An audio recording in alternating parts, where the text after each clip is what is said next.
Good morning, Terry. You were up and bright and early over there on the West Coast. How are you today? I'm doing great. Yeah, I'm up and early. I got up at 6 a.m. today so I can help you out a little. Oh, I appreciate that. I can use all the help I can get most of the time, Terry. Oh, I know, but Yeah, plus I get to learn from you. So, oh, please, come on. Don't flatter me this early in the morning, Terry. So anyway, we're off to Saratoga once again. What is this, like the third weekend in a row we've been at the New York track?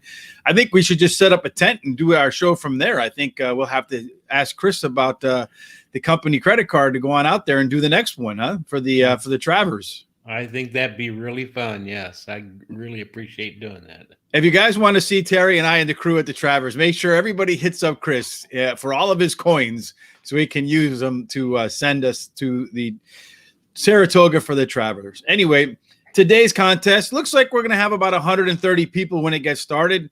The track at Saratoga is fast on the dirt and firm on the turf, but they are expecting some weather today, so that could change as the day goes on. This first race is kind of interesting, Terry. 1 mile and a 16th on the inner turf, and you got a bunch of first-time starters. You have no idea what to expect in this race. And so it should make for a handicapping challenge. What do you think?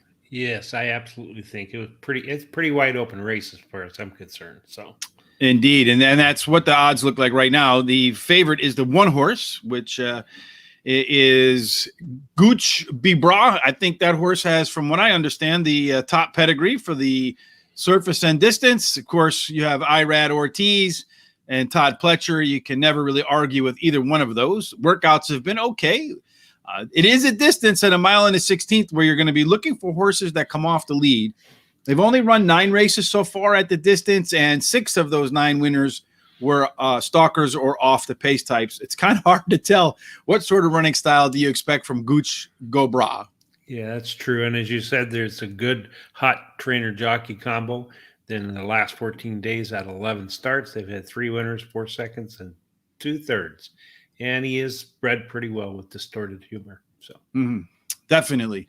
Dripping Gold is the second horse. This is also another first-time starter.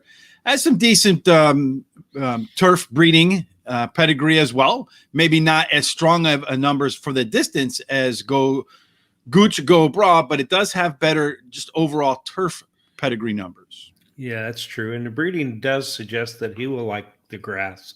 And he's had a couple of decent workouts during the month of August and July, end of July. Yeah, he has worked very well here. Claude McGahee, the trainer, first-time starter, only 11%, whereas Todd Pletcher on the one horse is 20%. So that's probably why you're seeing the one horse take more money than the 2. Morning thoughts, Terry. That's what we're sharing this morning is our morning thoughts. Another one that looks like it's well-bred for the grass. But Brian Lynch, the trainer, has not got the best first-time starting numbers, only winning at about 8 or 9 of them so far out of 104. And that number is about the same, about 9%, a little under 10% for debuting on the turf. Yeah, but and his turf starts, though, he does have 14% winners, so that's pretty decent. And then I like Ortiz in the irons. He's winning at a 21% clip right now. He's definitely one of the better jockeys on the planet. I think kind of overshadowed maybe a little bit by his brother. Number 5, Boston Flagship, is one of the few horses in this field that's actually had a turn around the grass. Finished 3rd last time with Manny Franco, so Manny Franco stays on top. It was Saratoga inner turf, same level. But I don't know that speed number will be strong enough. It's definitely going to have to improve in this race, but was very ranked last time out. Yeah, that's what I was going to say. He was very ranked and early inside. So he does have a 48 breezing workout, 29th of July. It was 13th out of 60. So, you never know what's going to happen. Pika, number 6, John Velasquez, who's a experienced rider, very good on the turf. Graham Motion is the trainer here. Again, low numbers for first-time starters, and the workouts here are only, I would say, okay. Yeah, and another one suggests that the breeding is good for grass, so we'll have to see again. As we've said, this is so wide open. There's so darn many. Yeah. And number 7, Steal the Cash. Michael Maker's done a little bit better with first-time starters, winning at 13%. And then when you're teaming up with Luis Saiz, the duo win at about, they cover about 27% of the time they win. But I think most importantly, they deliver a positive ROI. Yeah, and Michael Maker right now is running at a 28% clip for winning with his mounts. So, and again, this is another horse that the breeding suggested a light grass. It has fairly decent breeding. English Channel Smart Strike. So. Mm-hmm. Number 8 is Speak Unity. That is right now it is the favorite, kind of a co-favorite with the one horse. This horse does have 2 journeys already, so it's the most experienced horse in the field. One of the things I see here is the G for first time gelded. The horse has been close to the pace in the first 2 starts. Did show some much improved fractions in its last race. Was an okay bet in the first time out and got a little bit more action from the bettors in the second race. So if the improvement continues in the third, I would think it's got a real good shot at winning this race. Yeah, I agree with you because he showed a really high improvement between the first and second rate. And I think this third one's going to make it a lot better. So he has the highest last speed rating. So. Yeah, the thing that worries me a little bit is the stretch out, and he's faded a little bit in the 2 sprints at 5 furlongs. Yeah. So can he handle the distance? Trainer Jonathan Thomas wins at 14% the first time at a route. And with his horse being off for, I don't know, since May, being off somewhere in that window, he hits at about 28%. So he gets him trained up with some rest. Hits okay when they're stretching out for the first time. That fade kind of scares me a little bit. Maybe the gelding fixes that. What do you think in terms of how you're going to line them up? Okay, I like the 5 with the 8 with the 10 with the 1. 5, 8, 10. There's 10 horse. Oh, I'm sorry. We missed a 10 horse. That's right. I'm sorry. Yeah. Let's go to because the 9 is scratched. So number 10, Slim Slow Slider. Yeah, it's got a high percentage trainer, and it can improve with the distance increase. Last time it ran a fairly even race, ran 5th by 5.5. Mm-hmm. Yeah, and Wesley Ward, he hits at a nice hit clip at 25% in the second start for a horse, and is another one that does pretty well when he stretches the horse out for the first time. So I kind of like the 10 better at stretching out than I do like the 8, although the 8 is catching all of the action in this particular spot. Yeah, it's tough for me on this race, because typically, like I said, when you have a lot of first-time starters and you have a couple of horses that have run already, you kind of have to group them up into different categories and decide which group you like better. I'm going to say that the 5, the 8, and the 10 have kind of shown us what they can do already. And none of them were like really bet all that well. Not that any of the other first-time starters are bet all that well out of this start. But I'm going to go ahead with the 1 horse. I'm going to go with the 1 over the 8, the 2, and the 10. So 1, 2, 8, 10. What were your picks again, Terry? They were 5, 8, 10, 1. 5, 8, 10, and 1. As you can see from Terry and I, it's a lot of disagreement. I think this is going to be a great way for the contest to start. We'll find out how they line up. Good luck with your tickets. And I'm going to steal from Jay Marco one more time.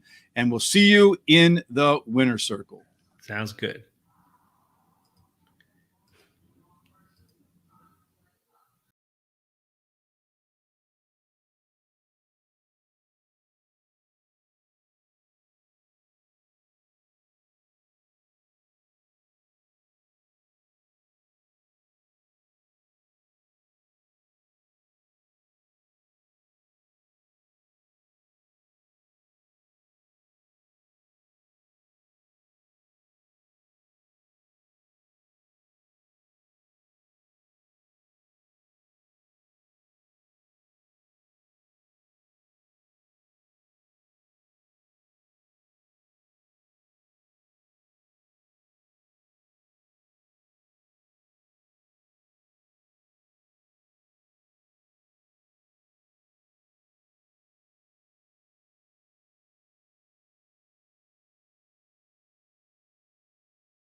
Well, Terry, it's interesting. As I mentioned before, right before you kind of went off to the thing, when you have a lot of these horses that have experience and none have experience, you got to break them up into two groups and pick from one group that you think has the edge. And that was the case where uh, I, I just didn't feel like the horses with any experience showed much in their first race. That I had to go with horses that had not raced yet and hope that it really was a hope that they would do better than the ones with experience.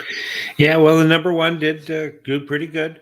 Of course, that number two that got the race, he was pretty rambunctious in the paddock, kick Shugby, I guess.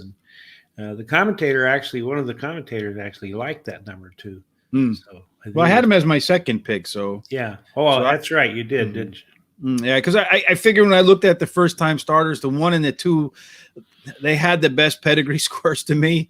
They Yeah. had Irad Ortiz, one of the best jockeys, Lascano. So I mean, you just kind of had to play the connections, kind of play the pedigree, and then you kind of had to hope, Yeah. and that's the way it worked out. So what is too bad? I think what did that exacta pay? The 1-2 exacta for $1 paid $34, and let me give you a little Terryism. Where Yeah. else can you spend $1 and get 34 in 2 minutes? That's correct. That's correct. And of course, my top pick, number five, he was the only one with experience that ran anywhere even Okay. close. But Mhm. he was like coming down the stretch all over the place. He was trying to go to the outside and coming back in. So I saw the jockey having a little bit of a problem with him. Maybe he'll get some more experience. He'll get a little better. Well, these 2-year-olds, Terry, are just I gotta say they and quarter horses are my absolute favorite to handicap. Yeah, yeah. They're called just like terrible twos, huh? That you talk Mm. about. Yeah, same thing. Yeah, but at least with my kids, I can give them like the look like, hey, and they got in line, right? Yeah, these I can't don't do that pay. to the horses, No, I unfortunately. won't pay attention. He'll kick you like he did Shug. Yes, indeed. All right. It reminds me of when we did that story about the Wyoming wild horse races when the one guy said he didn't want to, I forget the position, that he didn't want to hold of the three parts because that guy got kicked by the horse all the time. The Yeah, mugger, was it the mugger? Was that I the think it guy? was. Yeah, I think it was the mugger. I think that's the one because that's why they call him the mugger. I think Yeah, because like muggers, he gets whacked. whacked all the time. Yeah. All right, Terry. Well, we're going to get prepared for race number 2. It's a mile and an eighth on the main track. Give us a little bit of a preview of what to expect later on today in the Whitney, which I also think is a mile and an eighth on the main track. So maybe we'll get a sense of what the bias will look like. Terry and I will see you 10 minutes before post for race number 2.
Hey, Terry, race number 2 is a mile and an eighth, as we discussed, on the main track for claiming $50,000, purse of $72,000. We have a field of 7 because there is a scratch.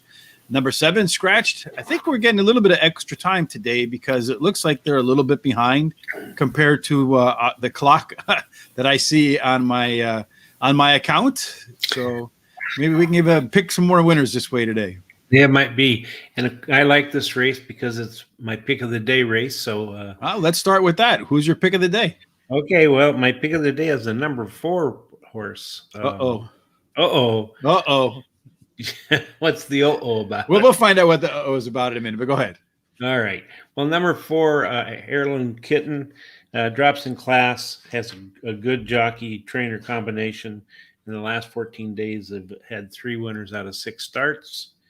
And then my second pick would be number 6, who drops in class. Then number 8 is my third. Oh, there's no number 8, is there? Oh, yeah, there's a number 8, huh? Oh, yeah, I'm sorry. Is this the 7 that's scratched, Terry? That's right. Grump's Little Tots. Right.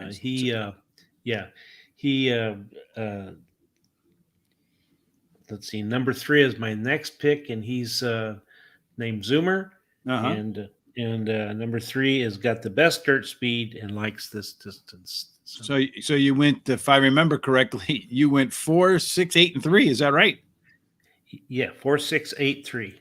So that's 4 is the Heirloom Kitten, 6 is the Al-Kahatam, the 8 is Grump's Little Tots. That should be your favorite one right there, Terry. And then number 3 is, I can't be making old people jokes. I told you the other day I walked into T-Mobile and I was saying, my bill's kind of high. What happened? And they're like, are you a senior citizen? I'm like, no, I'm not a senior citizen. The guy's like, are you 55? I'm like, yeah. He goes, oh, you can get the senior citizen discount. I'm like, oh, no, man, you got to be kidding me. Yeah. That's no fun. But anyway, let's talk a little bit about this race, not about my senior citizen discounts because it makes me sad.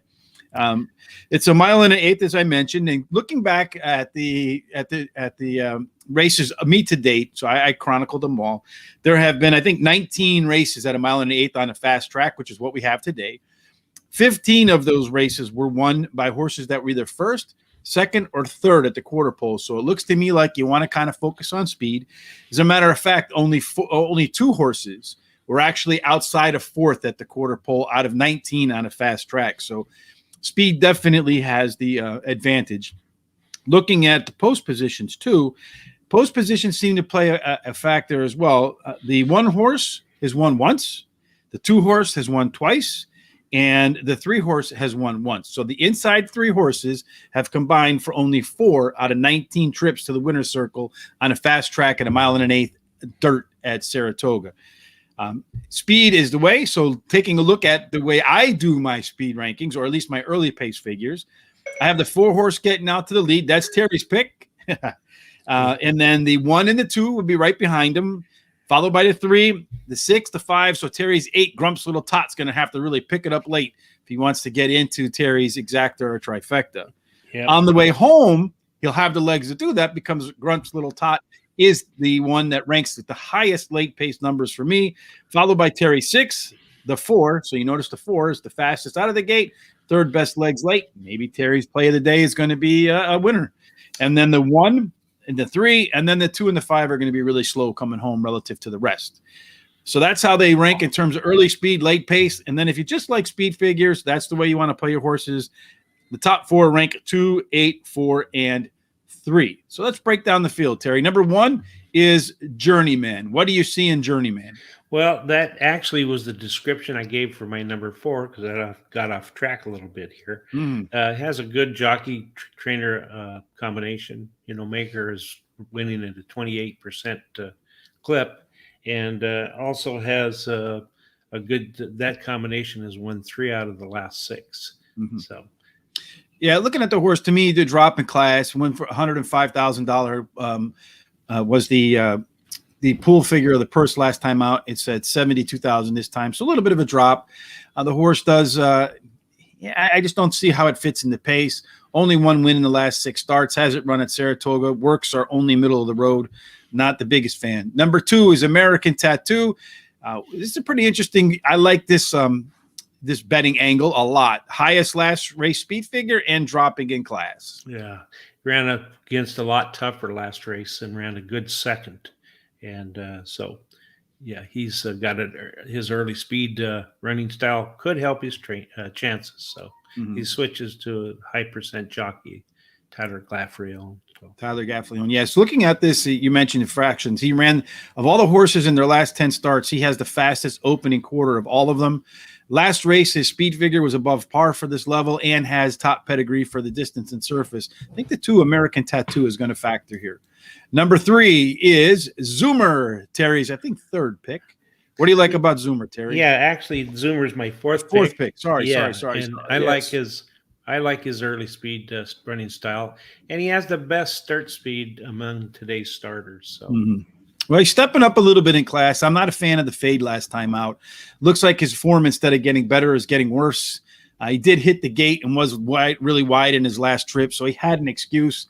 I still would have preferred to see something at some point in the race, but I'm not going to back the 3 here. Number 4 is Heirloom Kitten. That's your top pick, Terry. It is a horse that I said should be out in the front. It is in a post position that works to its advantage. However, you've seen its performance last time kind of backed up a little bit, so he's going to have to get better here. Yeah, I like this horse because he's very versatile. He can either run on top, or she can run from. I mean, he can run from off the pace.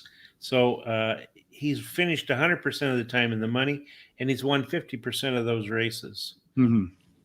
He was a beaten favorite. He's run twice at Saratoga, once with a win and once with a third, and twice at the distance. Again, a win and a third. So looks like this horse, David Dugan's horse, first time off a claim too.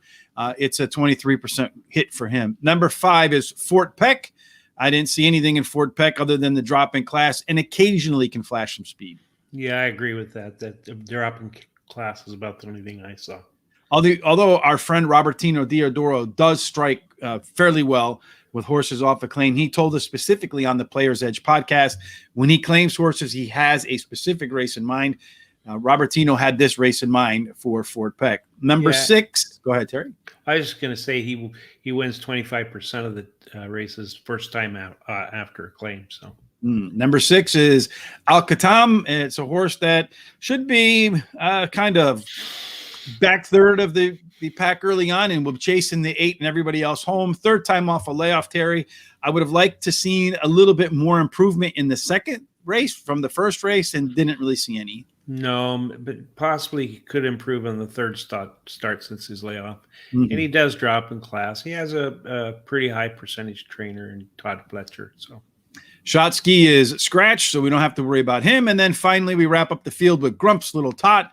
The horse did last time run one of its best races ever, finished fourth by 2.5.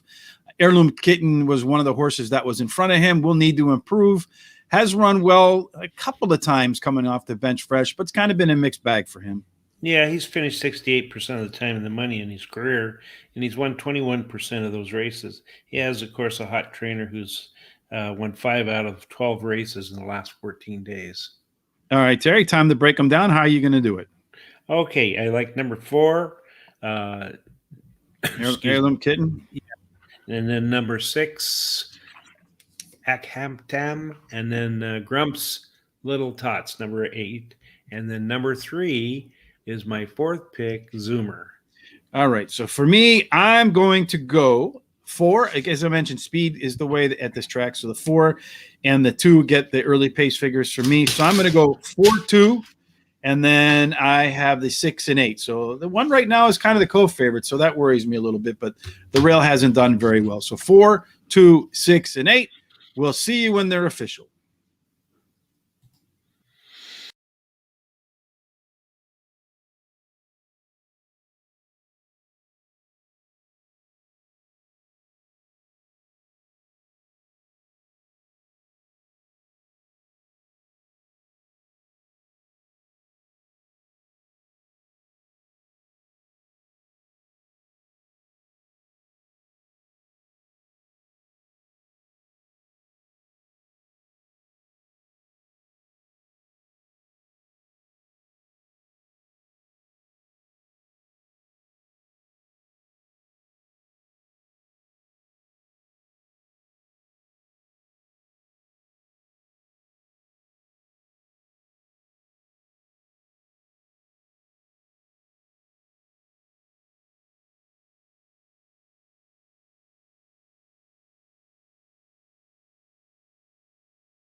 Lady Jumpers is coming out of the contest swinging, Terry.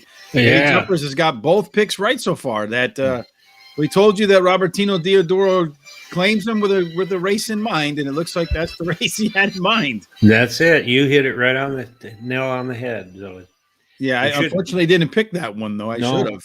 me neither. But like you said, he knows what he's doing when he claims a horse. The horse ran much better than it has run previously, for Yep. sure. So that's it was a nice win there by number 5, Fort Peck. Is the only angle I could really see was the Robertino Diodoro claim, because in his recent form has not suggested anything like that particular race. So No. Robertino must have seen something and corrected it and got it right. Yeah, because his last race prior to this, even though it was on slop, he lost by 27 lengths.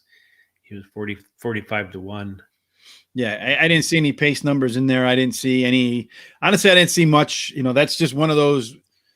As horse players, you have to have the mentality that certain horses, if they beat me, they beat me, right? And that was Oh, one of yeah. those horses. If it beats me, it beats me. Fortunately, the contest is still wide open, and we have a lot of races left to go today. The next one is 6 furlongs on the main track. So I guess once again, we'll probably see horses that get to the front have its way. When the 4-horse didn't break sharply, our heirloom kit, and I knew, Terry, we were in trouble because we anticipated he would be one of the ones up front from the get-go. Yeah, I did get a little bit excited about the 8 when they kept calling it was moving, but then it flattened out in the stretch. Mhm. So Yeah, it doesn't really look like a lot of horses are gaining a lot of ground in the stretch. It's kind of deceptive looking, like they're all running in quicksand, right? yeah, it's like it's heavy or something. It's the graveyard of favorites, baby. That Saratoga stretch. Well, hopefully it won't be the graveyard of our picks for the rest of the day. Let's get the mulligan out of the way, tee it back up again for race 3, and see if we can put it down the middle of the fairway, Terry. All right, we'll see you then. All right, see you 10 minutes to post. Thanks.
Terry, we got a sprint here in race number 3, 6 furlongs, allowance $103,000 on the main track. You better be fast if you want to win this one.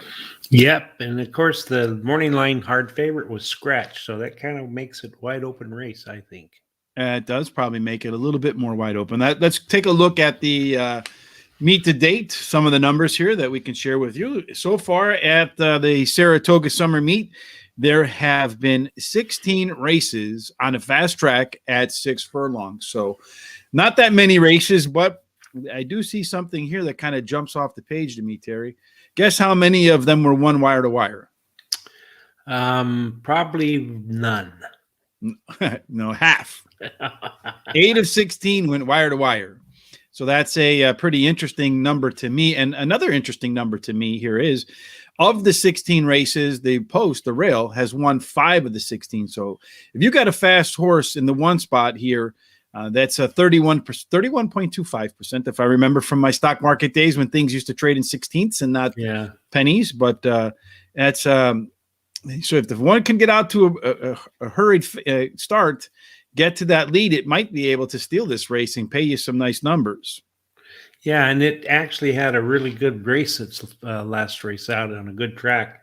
First race since July of last year. So it, like you said, the rail post is winning at a very high percentage of the time, 27%. So, well, that's for overall races. On the fast turf, they're winning even a higher race than that. So let's look at. I did my pace ratings. So early pace, it looks like the one might actually get the lead. And then it's kind of they're really all kind of tightly bunched up, but the 4, the 3, the 5, they should be running right behind the 1.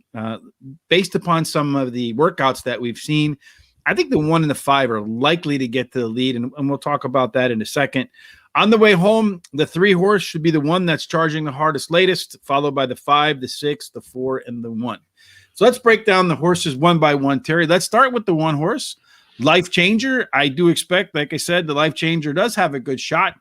Let's take a look at why I think this horse can get off to a good start. One, if you look at these early pace numbers, they're amongst the highest in the field. And then back here on July 21st, the horse ran 3 furlong workout in 36-1. So that's a pretty good clip right there. Absolutely. And as I said, this is second after almost a year off. And actually a year off. So I think it's going to do well because it showed a lot of speed in the early part of the race and then kind of tired. But, just like any athlete, it takes a while to get back into the form. Just like as you mentioned, 2 horse, the big favorite, Tuggle, is on the sidelines. So we don't have to worry about Irad Ortiz upsetting us today. Number 3 is New Bomb. Jose Ortiz is the top leading jockey at the Saratoga meet in terms of winning sprint races. But Kelly Breen is on the opposite end, hasn't really done anything in sprints. So you kind of have to pick jockey, trainer. The jockey's on the horse. I'll probably go with the jockey. I would too, yeah. I notice a lot of trainers nowadays are saying they just let the jockey decide what to do. So they said they're the professionals. They know what's going on. I like the fact this horse is shortening up to a shorter distance. So I think it'll help it. And had a sharp workout on the 31st of July of 1 minute 1 breezing. It was the 4th best out of 30 workouts. Number 4, Stage Left, John Velasquez, the second, one of the favorites, the 3rd favorite maybe right now at 5-2. It's another horse I expect to be close to the lead. Yeah, it has a really good trainer of Wesley Ward, and it has the best dirt speed, is close to the average winning speed. So that's pretty good. And in the past, it did show that it had the fastest fractions, early quarter mile fraction for any horse in this field. Number 5 is Dream Bigger. Here's the reason why I think this horse is probably going to get out to the lead. On August the 5th, 35-3, 3 furlongs, breezing. That's blazing. And another thing I want to point out right now as I'm watching on the screen, the 5 horse is warming up without its lead pony. I finally learned what that was called this week, the lead pony. And as Jose Ortiz told us before, when horses, at least with him, if horses are warming up without the lead pony, that's an indication to him that that horse is ready to go. I love the body language on this horse that I see it right now. The neck is bowed. It looks ready to go. That bullet workout, I think the 5 horse is the one to beat. Hey, I'm glad to hear that because that's my top pick. I really like this horse. This horse was bumped really hard at the break last race, and still ran a decent second. So he's got best dirt speed is among the fastest of today's starter, and he had that sharp workout as you said. Hmm. The 6 horse is ampersand, that little thing on your computer system, that the and thing, right?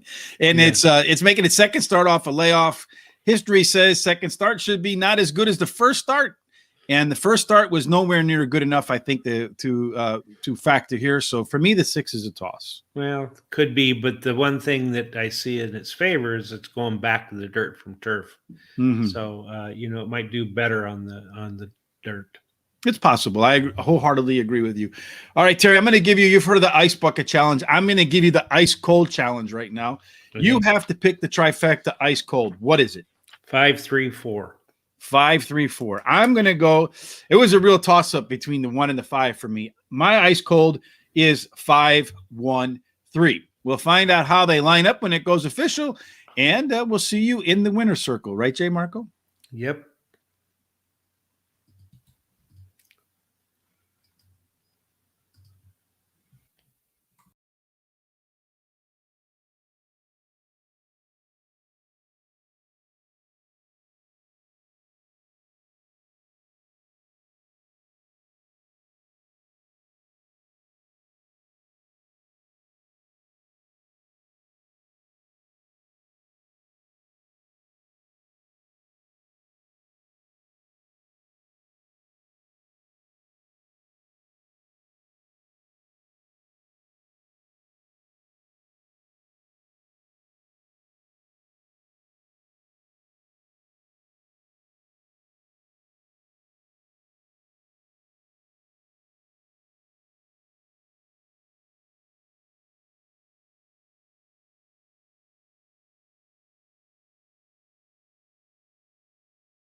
Well, Terry, we told you that Jose Ortiz, jockey trainer.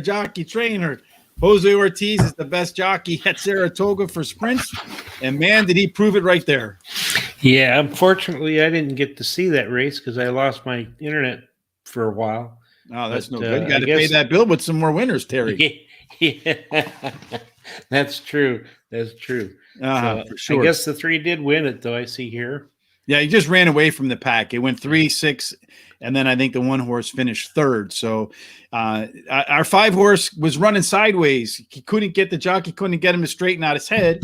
And you were running sideways like this. He was kind of keeping an eye on the horses on the outside, couldn't straighten them out. And unfortunately, in the inability to straighten them out, you can see in the stretch then the jockey kind of stopped tugging on him a little bit and let him stride out without really asking him for more. So the 3-horse ran on.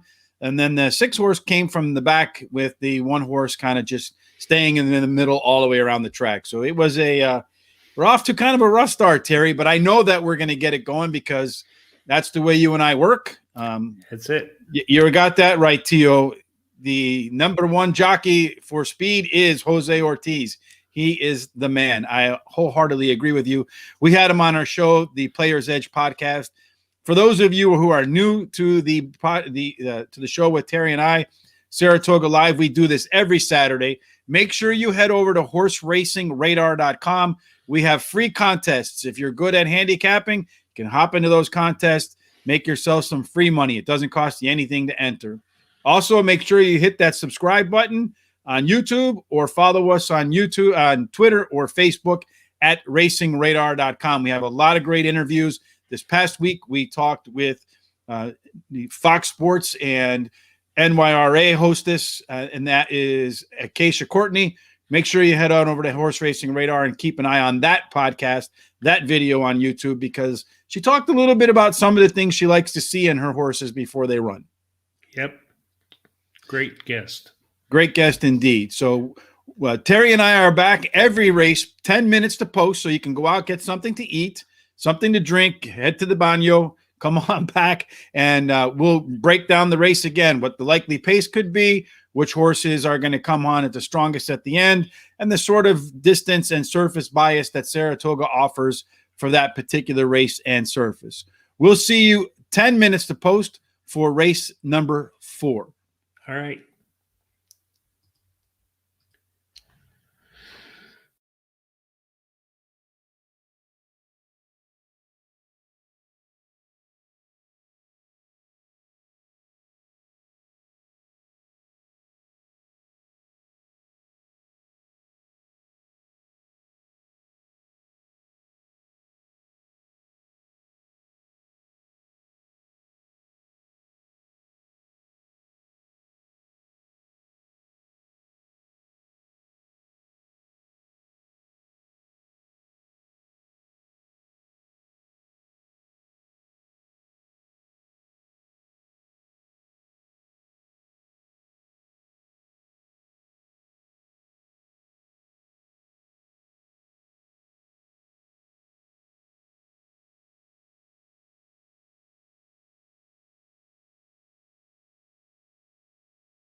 Well, Terry, we got 1 mile on the inner turf for another maiden, $85,000, and the purse is for $85,000.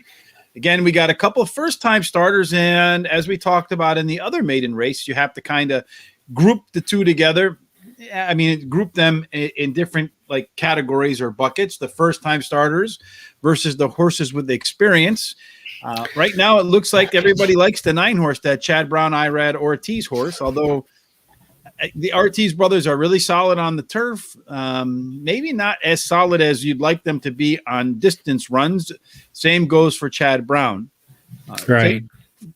So taking a look at the races meet to date on a mile on the turf, there have been 11 of them that are on a firm course, and I don't really detect any major post position bias. So whether you're inside or outside, it doesn't really look like that makes a difference. But it does look like running style dictates who wins this race, because of the 11 races, 8 of the 11 were fourth and out at the quarter mile marker. So, and 2 of them did go wire to wire. So either go wire to wire, which you have a small chance to win, or be fourth and out and then rally hard at the end to get a chance to win. If a horse is going to wire the field, the early pace figures look like they favor the 5, the 10, and the 8. On the late pace side, you got the 3, the 7, and then the 10 and the 6 as the strongest comers late, Terry. Yeah, that's true. So, if you just play straight off of speed figures, of course, you can't include the first-time starters. But if you're straight off speed figures, the 5, the 10, the 7, and the 6 rank out as your top 4 horses based upon speed numbers. So there, Terry, let's see how they rank out according to Rich and Terry numbers. Okay. Number 1 is Umbria. It is a horse that's making a second start off a claim. Looks like Irad Ortiz was on this horse last time, got some play probably because of Linda Rice, Jose Ortiz. Linda Rice is very solid, especially on long turf races. But I don't think this horse is going to get a lot of backing here. No, it really didn't show much in its first start, losing by 25 lengths. I do like Linda Rice. Mm-hmm. And so I don't think it's going to be in contention here. The 2-horse is Sportini with Luis Saez, who happens to be the best jockey on the turf going a distance. I'm not going to be at all surprised. Michael Stidham hasn't really entered that many as a long going long on grass, but I do like Luis Saez's numbers going long on turf. One that I'm going to have in my picks. Okay, yeah. It looks like a pretty good horse. The breeding suggests it will like grass, and it does have a really sharp workout July 30th. Yeah, it does tie for the top pedigree score. It's Sportini. Sandro the Great. Last 2 races have been pretty bad. Maybe improved second time off a layoff. Yeah, they had blinkers this time, and could do all right. It's a closer. Looks like it's going to be if it gets a good break and gets close to the pace, it'll do a lot better. So. Yeah, we'll definitely need a cleaner break. Number 4 is Scratch Gold Panda. Good thing it was 1-2. Number 5 is Ruse. Looks like it's a horse that's could be one of the favorites here. It's making its 3rd start off a layoff. Last time it made a 3-race cycle. Looks a lot like the first the 3-race cycle that's currently going through now. Came out, improved a little bit or backed up, and then the 3rd time really exploded. So if the horse follows its other pattern, this could be a win, because the last time 3rd off a layoff in a 3-race cycle, by far best speed figure, 2nd by a neck. Yeah, it has the best turf speed, is fastest among today's starters, and it has a really sharp workout on August 3rd of 37 breezing for 3 furlongs. Seems to like the turf. It's run on it 5 times, 2 seconds, 2/3. The only thing it hasn't done is win. Yeah. Number 6, Anthony.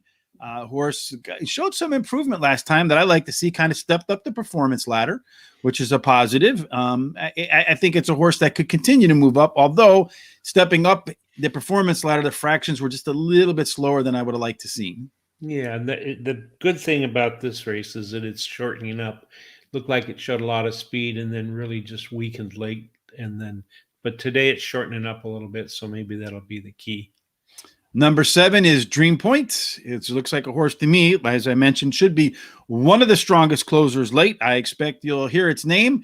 It did step up from maiden claimant to maiden special weight, 85,000, and perform better. So maybe Gary Sasekia, or I don't know how you pronounce his last name, and Jose Lescano will see something different here. Yeah, I think this horse is a very deep closer, so he's going to be coming from deep. Mm-hmm. Number 8, Big Castle, kind of dropping a little bit. Last time the purse was 90,000, $85,000 purse here. Tyler Gaffleone, pretty good, especially when it comes to some longer races on the grass. I don't see anything here that I like in the 6 horse, so I'm going to pass. Yeah, I'm same thing. I'd toss. I don't think it's going to even like the distance. So. Number 9, as I mentioned, is getting the play. It's a first-time starter for Chad Brown with Irad Ortiz in the irons. Surprisingly, the two only hit at 15%. You would think they would hit better than that.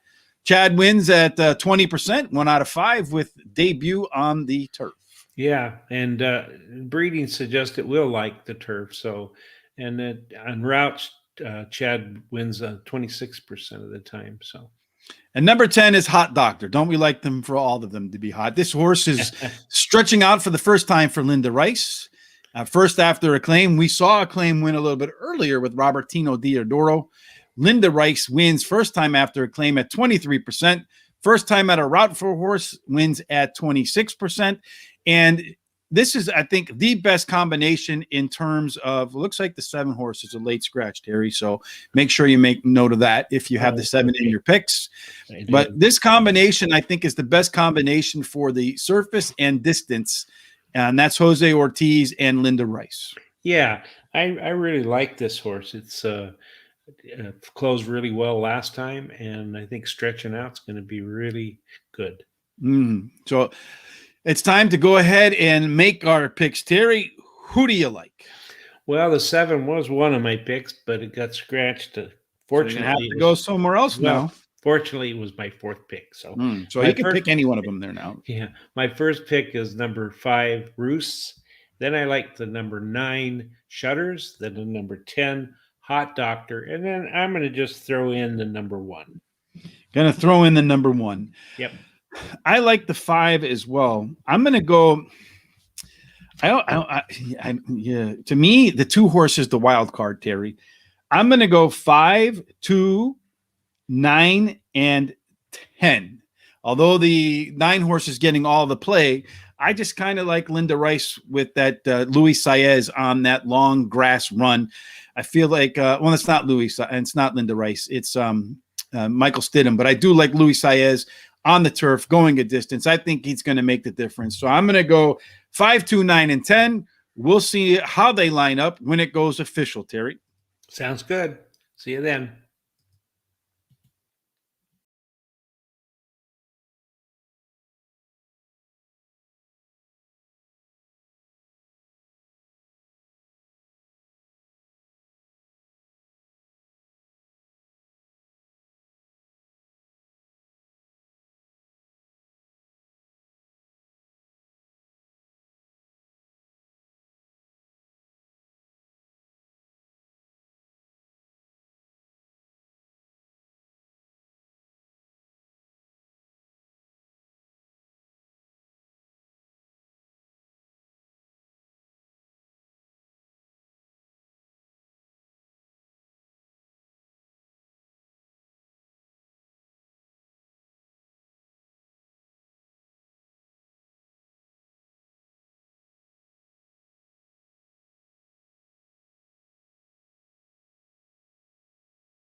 Terry, can I get a hip hip hooray? Our horse crossed the Oh, line yeah. first.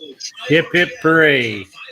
I'm trying to Mhm. turn this volume down, and I was getting a phone call at the same time. And A whole lot of confusion for Terry going on there. oh, yeah.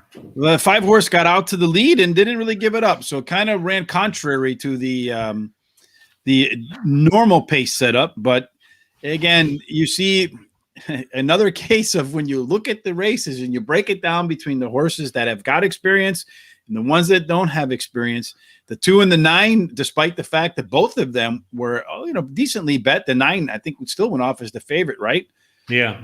Didn't show up. So that to me, that's been my experience with these maiden races, is that either one group or the other. You can't play them both normally. And had we just thrown out the 2 and the 10, we might have found ourselves on the 3 in the second position, because I did mention that of the late pace figures, the 3 was the fastest closer of the bunch, according to my late pace figures, and did come home second to make for a nice exacta there, right? If you had that 5-3 exacta, you got paid $29.75. Yeah, and then Lender's Rice, other horse that I threw in my fourth pick, the one didn't embarrass itself, did a really good job. Yeah, it ran better than the other horse did, the 10.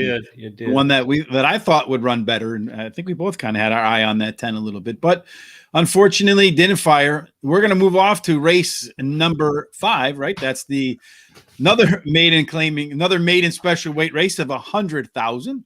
Yep. 7 furlongs. So it's been one different distance after the next. So no chance for me to kind of cheat on my homework that I did for a previous race and getting prepared for this one. Again, we'll be breaking them down, if between the horses with experience, but it looks like all of them have some experience in this upcoming race. Well, we got a bunch of first-time starters too. So yeah.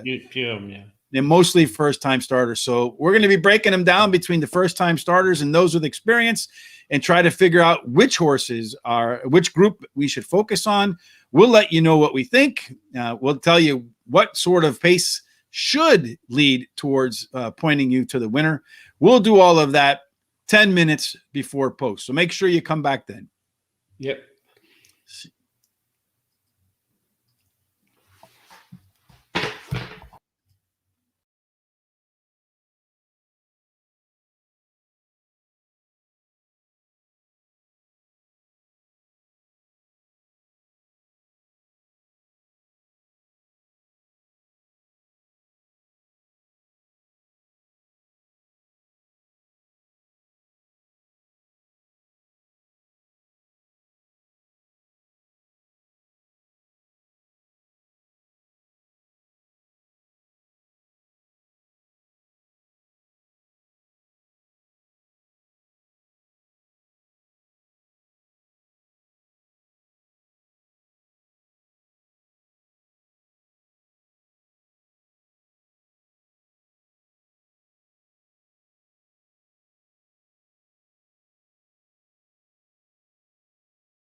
First time today. Oh, look at that, Terry. Woo! We're scaring the hell out of everybody now, huh? Yeah, we're blown up.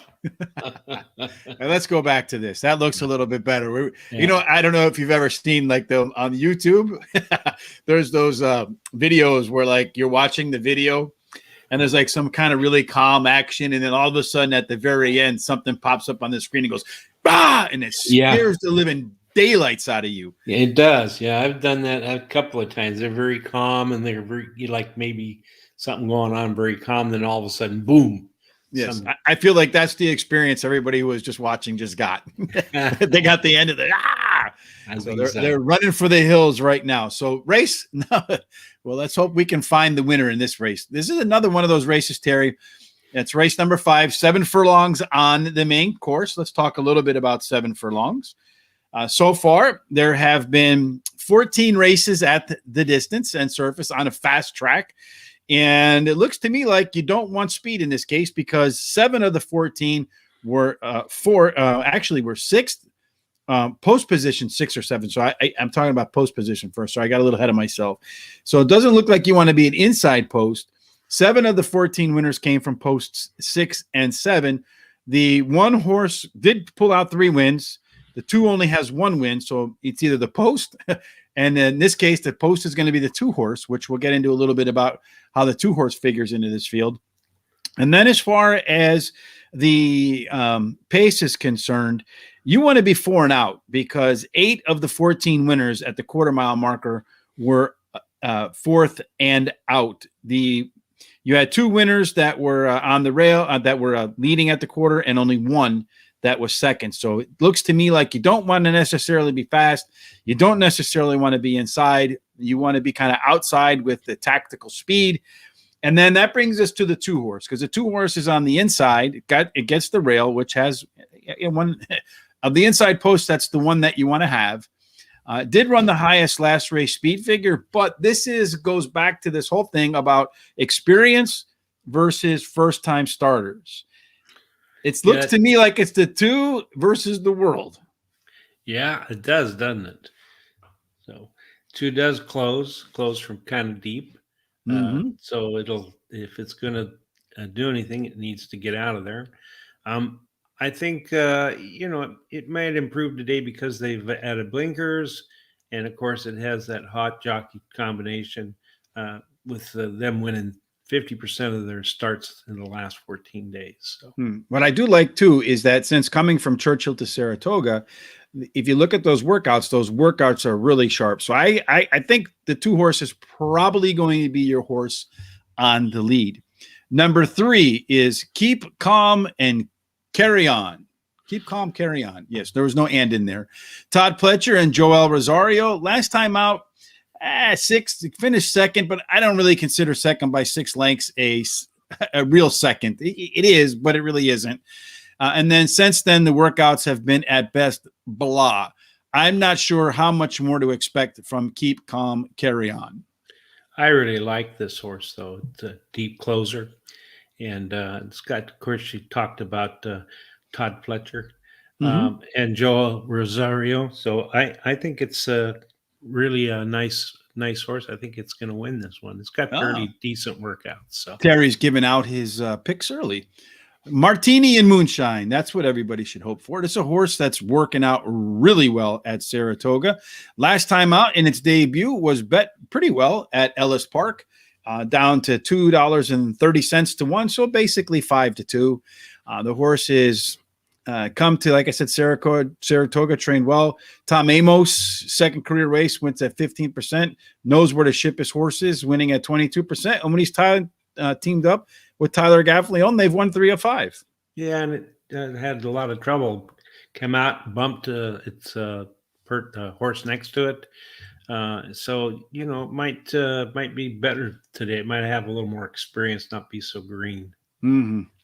Number 5 is Big Skipper. Now we're into the first-time starters. You got Manny Franco with Chad Brown. The 2 have teamed up to win 33% of the time with a massive $5.73 ROI. Horse is working out pretty well. Any Chance Big Skipper adds to that. And also, I think the most expensive horse in the field, or one of them, at $590,000. Yeah, I like this horse too. It's actually my third pick, and Dam has had 5 winners out of 6 starts. Has a really good workout on August 1st of 48 breezing from the gate, and so yeah, this is to me is a good horse. You like the 5 horse. Okay, number 6, a Vodka Martini. It looks like this is the alcoholics race, right? With the martinis and the vodkas. So we had first-time starter for trainer Steve Asmussen, who I think just tied for the most wins in North America. So that congratulations there. This horse has been working out well. You got Irad Ortiz. The two win together at 1 out of 5. They don't really team up as much as you would expect for the as quality as both of them have been. Any taking or any biting on Vodka Martini?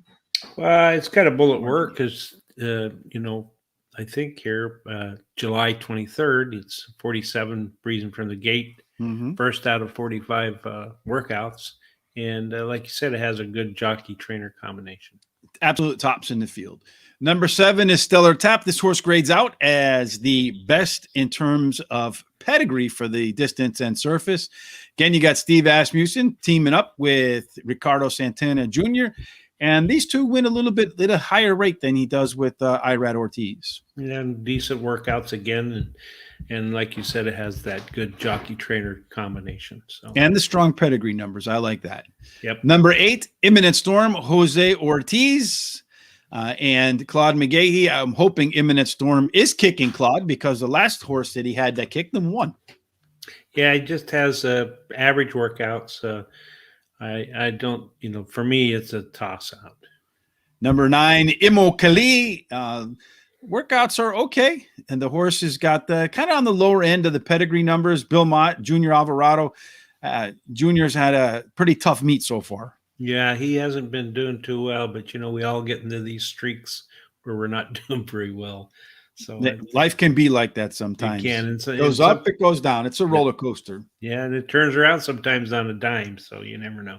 Yes, indeed. You never can tell. But number 10, Predicted. It's got some stellar workouts for Tony Dutrow, who I've seen over here at Arlington Park. Javier Castellano. Any chance that number 10 can score for us at 16-1? Well, it bred really, really well, and the Dam has had 5 winners out of 5 starters. So again, you just can't tell. It had a really good workout on August 1st, third out of 114 workouts. So, well, last time they were, a standout kind of got out to the lead was the 5-horse a couple races ago. How are you going to line them up, Terry? Okay, I like the 3 as my top choice, which is keep them calm, carry on. Keep calm, carry on. And then the 2, Brigadier General, is my second choice. And then the 5, Big Skipper, is my third choice. And then number 6, Vodka Martina, is my 4th choice. I'm going to go, again, you got to break these horses into 2 groups. The 2 did fire pretty nicely in its debut. I'm going to go with the pedigree. I'm going to go 7, and then I'm going to go with the jockey trainer. I'm going to go 6. Then I'm going to go ahead and throw that 2-horse in there. And then I'm going to go ahead and throw the bomb in there, the 10 for the workouts. So 7, 6, 2, 10. We'll see how they line up when it goes official. This race is going to be wide open. I hope to see you in the winner's circle, Terry. Me too.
I know he's not watching because he's got better things to do right now. Hopefully, we can have him on the Player's Edge podcast. So if anybody listening has any 6 degrees of Kevin Bacon to Steve Asmussen, please let him know. We'd like to have him on our show. But first off, congratulations to Steve Asmussen for setting the all-time winning record mark for North America with the number 7.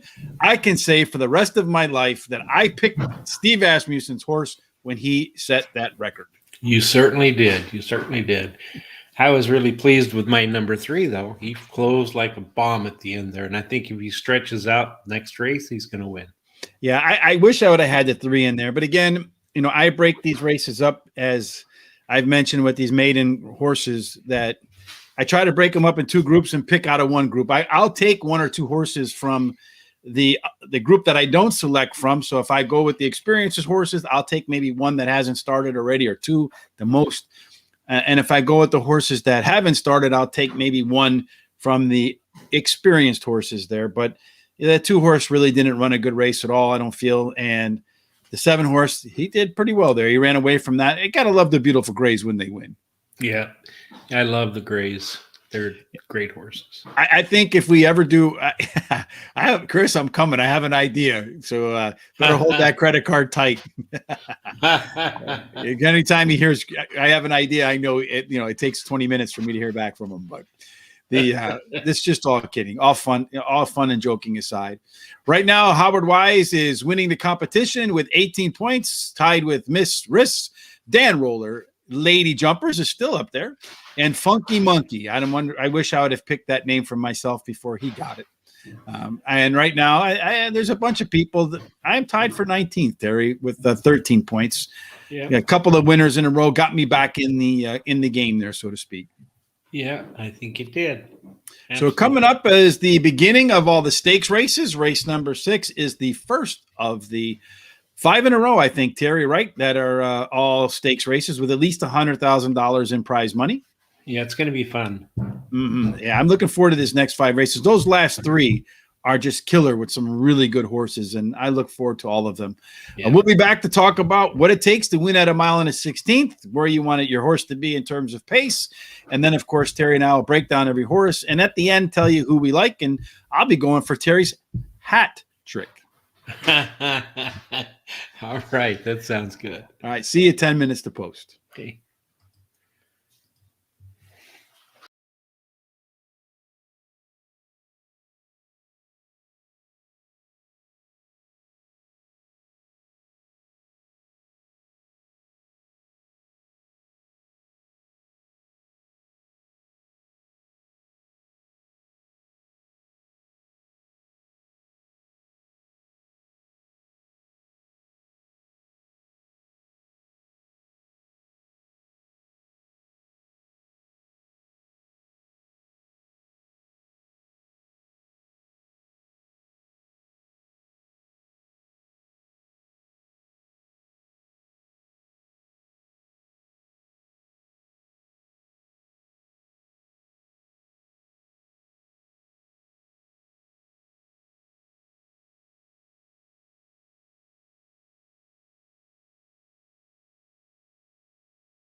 Terry, we just saw, I was watching on the show there that they had our guest from last week, Maggie Wolfendale, presenting Stephen Asmussen a little yard like statue, I guess, Yeah. of a jockey holding a sign, the most winningest person in America. Yep, trainer. Yep, that's true. So we're off to race number 6 to see if Stephen can win back-to-back races. Got a couple scratches. The one horse is out. Tacitus was supposed to run if it was off the turf, not off the turf. The 6, the 8, and the 10. So all the even numbers after 2 and 4 are out of there. So let's take a look at the pace and how the race typically sets up at a mile in the 16th on the regular turf course. There have been not that many races at the distance. There's only been 6 races on a firm footing at the distance. And when you look at them, the 3-post, for whatever reason, has won half of them, 3 out of 6. So you also looking at the rail horse has not won. 2 horse got to win, the 4 horse got to win, and the 9 horse got to win. So really not a whole lot of information there to kind of go off of. But 5 of the 6 winners at the 1 16th miles on the turf course were first, second, or third at the quarter post. So it looks like you might want to have your horse have a little bit of pace here, Terry. Yeah, I think so. I think you really need it in this race. Mm-hmm. Well, the last turf race, we saw the 5 horse got to the lead and never looked back. Taking a look at the early pace figures, the horses that, at least the way we rank them, the 7, the 3, the 4, the 2, the 5, the 11, the 12, and 9. That's the order it says they're going to run out of the gate. So again, 7, 3, 4, 2 should be amongst your leaders. And when they're coming home, the 5, the 3, the 2 are going to be, according to the late pace figures, your strongest runners late, not too far behind, the 12, the 9, the 11, the 7, 4. Honestly, when I looked at the pace numbers, both in the beginning and both at the end, they were kind of all tightly packed together. So some horses might have a little bit of an edge in the beginning. Other horses might have a little bit of edge in the at the end. But I think it's going to be a highly competitive race. So let's talk about the horses, Terry. Number 2, Delaware. Yeah, it drops in class today, and it closed just missed a really nice race last race. Mm-hmm. So I think do really well. So you think the 2 horse can do pretty well closing then, huh? Yeah, it drops in class, and yeah. I think the speed's going to be more important, but I think he's going to get in exotics at least. Well, he also ranks out as a top pedigree in the field for the distance and surface, and that worked out last time. So dropping with great pedigree. You have Jose Ortiz, Chad Brown, very good combination on the long routes on turf. Number 3 is looks like your favorite, Value Proposition. Chad Brown has this field cornered with another good horse, Irad Ortiz Jr. here. Yeah, I think this horse can either run on top or come from close to the pace. It's actually my pick for this race.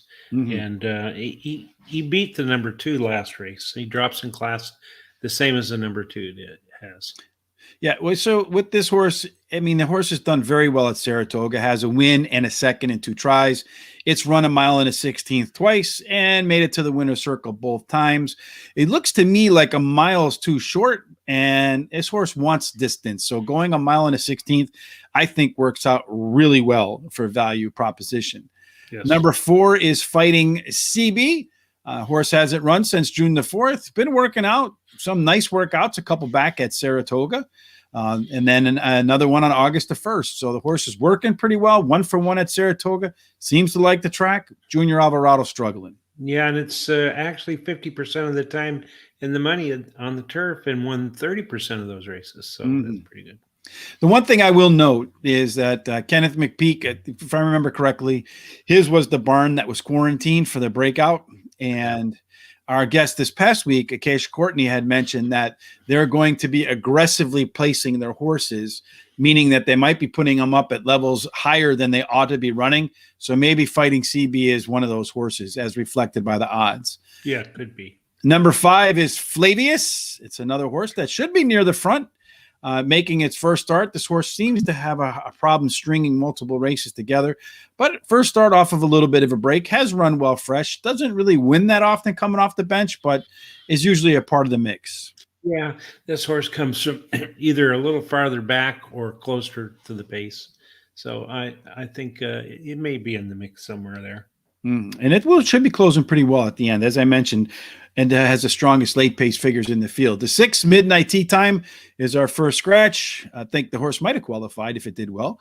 Number 7, Tell Your Daddy. Horse perhaps needs to pick up a little bit because looking at its speed figures and other metrics, seems to be a touch behind some of the other horses in this field. Yeah, I think it's on a downward trend. I think it's needs to have a little bit more rest. I believe. I think it's should stay off a little longer. Well, looking at the horse, the 7 horse here, Tell Your Daddy, does have the ability to set some very strong fractions if that's what jockey John Velasquez and Thomas Morley want to do. We'll find out. The 8 is scratched. Number 9, South Bend. This is another one that could be charging kind of late. Dropping in class, one of your angles there. Joel Rosario, very strong closing jockey. Bill Mott. Combinations only won 1 out of 5 times together. Horse hasn't run at Saratoga before. Workouts are middle of the road, and at the distance, only a third and 2 tries. Yeah, it just ran in the Grade 2 Foster and ran a 4th by 8, so it wasn't embarrassed, I don't believe.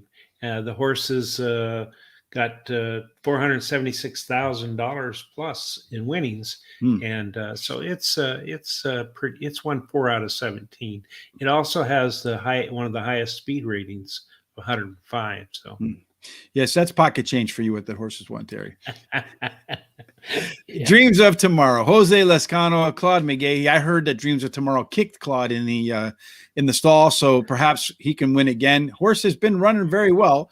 It's had 6 consecutive and 9 out of 10 quality starts in its last 10 races. Yep, it's going for a hat trick, as I always say, going for the 3rd in a row. So this is actually my 3rd pick, and it's got good won a real good last race. So the race was so good that the speed figure was actually above par for this level. So if he can run back to that same race, the 11 horse has a really good shot of winning. Yep. Number 12 is Temple. It's another horse that could be coming from off the pace. First time claimed Tom Morley, as we saw earlier in the day with Robertino Diodoro. Sometimes trainers have a specific race in mind. Tom Morley may have this race in mind as he gets Tyler Gaffalione, pretty solid jockey on top. Yeah, first race back after a short break. Been working kind of average works. And the last race closed really fast to only get beat a length and a quarter. All right. Well, they're heading into the stalls, Terry. Who do you like? I like the 3, 5, 11, and 2. I have it ranked exactly the same, Terry. 3, 5, and 11, 2. So wow. That means we're hitting the trifecta, superfecta here for sure. Yeah, that's right. We'll find out absolutely when they go official. See you then. Okay.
That was kind of interesting, Terry, with the 3-horse right before the race being purse only, right? Yeah, that was odd. I've never seen that where they ran them without because they lost a shoe. Usually they bring them back to the paddock or something and do a shoe repair or whatever. So Hmm. I'm wondering, what does that do with the contest if you had if That's a really good question, Terry. And I don't want people hollering at me in the comment section because I don't know. But my guess is, I suspect because everything is going to come in an XML feed. Mhm. So, and the XML feed is going to reflect the wagering and not the horses, how they ran for the pool. So I'm going to guess that the 3-horse is not going to count in the wager. So if you had the 3-horse, it's going to be, it's going to not reflect it's going to show as scratched. Yeah. And just like any other scratched horse, if it was scratched, you get your next pick. Yeah, So that's what I think that's what that's how it works. I'm guessing. I don't Yeah. know for sure, so don't holler at me but if you had the 3-horse, you got lucky because Yeah. especially if you had the 5-second who got to the lead. That's the second time today that the 5-horse got to the lead on, which kind of shocked me. I didn't expect the 5 to get to the lead, but then again, I did say that all the horses kind of had compressed pace figures so that really any of them could get to the lead. And 5 actually was able to do that. And I knew when he got the lead, knowing that he had the best late pace figures, it probably was your winner. So back to the contest. As far as I am concerned, I'm the one that's keeping score. So I am going to put it in. It's going to go according to what you saw in the end on the board in terms of payout, because that's how it's going to show up. So it's going to be, how did they finish? 5, 7, and 11, right? Yes. So that's how they're probably getting. That's how I'm going to score it in the contest. I'm 99%. I won't go 99. I'm not 99% certain on anything other than I'm getting older. I'm 99. I'm 90% certain that the feed from Excel is going to come in and show it the same way, 5, 7, 11. So that's how I expect the contest to play out. And that's the way I'm going to put it in. And don't holler at me in the comment section. I just work here. Yeah, I don't blame you. Hey, it was very unusual yesterday's contest. I think if I'm not 6-way tie. Yeah, 6-way tie. I was one of those. But And to make it even crazier is that the last leg was a dead heat for third. yeah, So, absolutely. Yeah. every time in these contests, something new comes up, and it's just a matter of us trying to figure out how to do it because, quite frankly, there's a difference. There's a difference between horse players and programmers. Yes. Right. So Yes. we might tell the programmer, this is what we want. They see it as binary. It's 1 or 0, right? Because that's how programming works. Yeah. And there's not nuance. So there can be some stuff lost in translation because programmers may not necessarily be horse racing fans. So they may or may not know exactly how we want it to work. So it's always ironing out some bugs. So be patient, folks. Don't get mad. Yeah. They're free contests. I never could understand why people complain so much. I mean, there's just not too many of them, a few only, but they shouldn't complain about anything really. Well, I can understand. I mean, you want to know the rules and stuff, and everybody's competitive and they want to win, so that's okay. But understand that we're doing our best to iron out all these little wrinkles because unexpected things happen. We can't account for everything in advance, right? So, right. And this is one of those cases where we did probably account for this. So my guess is that we're going to go with the XML feed. Equibase is probably going to come back and show, much like we saw on the payouts, 5, 7, 11. And that's how the contest is going to be scored. And that's how it's probably going to be ranked when the numbers come in. So again, if you had the 3, most likely 90% sure your second choice will be the one that you get credit for. And one other question, if somebody wants to know who won yesterday's contest, where would that person go to find that out? That's a good question, Terry. I really don't know. Okay. I don't know the I don't know, like I don't do a lot of the back I don't want to say back office work, but I'm more of like the content than I am creation in terms of like programming and making sure that the contests are all scored correctly. That's not my department. Okay. That's not my pay grade, Terry. All righty. All right. So we'll be back for the next stakes race. 10 minutes to post. We'll see you then. See you then.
All right, Terry, just to kind of back up a little bit on that last race, it looks to me like, and I'm not 100% sure on this because I do not see the back end.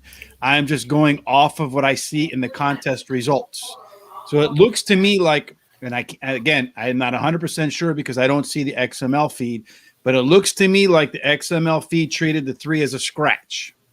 And if it treated the 3 as a scratch, then the 5 or whatever your second pick would be, if the 3 was your first pick, would replace that. So that's just based upon my observation of the scores. I don't get to see the back end. I have put a request into the technology team to find out what may have happened there. As soon as I know, I assure you, I will share it with you. Again, we can't account for every possibility. We obviously, as things come up, we can then program them in after the fact, right? That's one of the beautiful things about life. So, but right now, that's how it looks like to me. So let's move on to race number 7, Terry, which is the Glen Falls Stakes. It's 1.5 miles on the turf. Honestly, they don't run very many at this length, Terry. No, that's true. I actually like the longer races. They have one at Ferndale that's the last race of the last race day. It's 1 mile and 5/8, and that's a little half-mile track. So they go around it 3.5 times. It's really kind of funny because the crowds there, a lot of times they don't go to the races a lot, and they think that the first time they cross the finish line is at the end of the race, and you hear them just screaming and yelling, and then when they keep going, you hear people going, "Hey, how come they're still going?" Mm-hmm. Well, that's kind of funny for sure. But yeah, it looks like we got some folks joining us from overseas, Terry. Mark McGann, how are you, my friend? Glad to have you here with us. Make sure you hit that subscribe button so you don't join us just this week. You join us every week, and you get to catch a lot of other great things that we do as well here at Horse Racing Radar. So race number 7 is 1.5 miles. I look back at the last 10 years because they don't run very many at this distance. And what I found was that it's a 50-50 mix between speed and closers. And there's really no real rail bias. But what I did observe is that if you want speed, you probably want to play it to the inside. If you want a closer, you probably want to play it to the outside. Yep. So if you're looking for early speed, and this race has some early speed, and that is the 1 and the 6. They could get out and get way out. And if they don't run crazy fractions, they could control the pace all the way around the race. If they don't, the 3-horse Warlike Goddess is going to be coming like Harry Chapin's 30,000 pounds of bananas in Scranton, Pennsylvania. Google it if you don't know. It's actually a nice little folksy song. And then the 2, the 5, and the 7 will be right behind. So if you like playing the speed numbers, it looks like the 5, the 3, the 1, the 6 are your top 4 choices.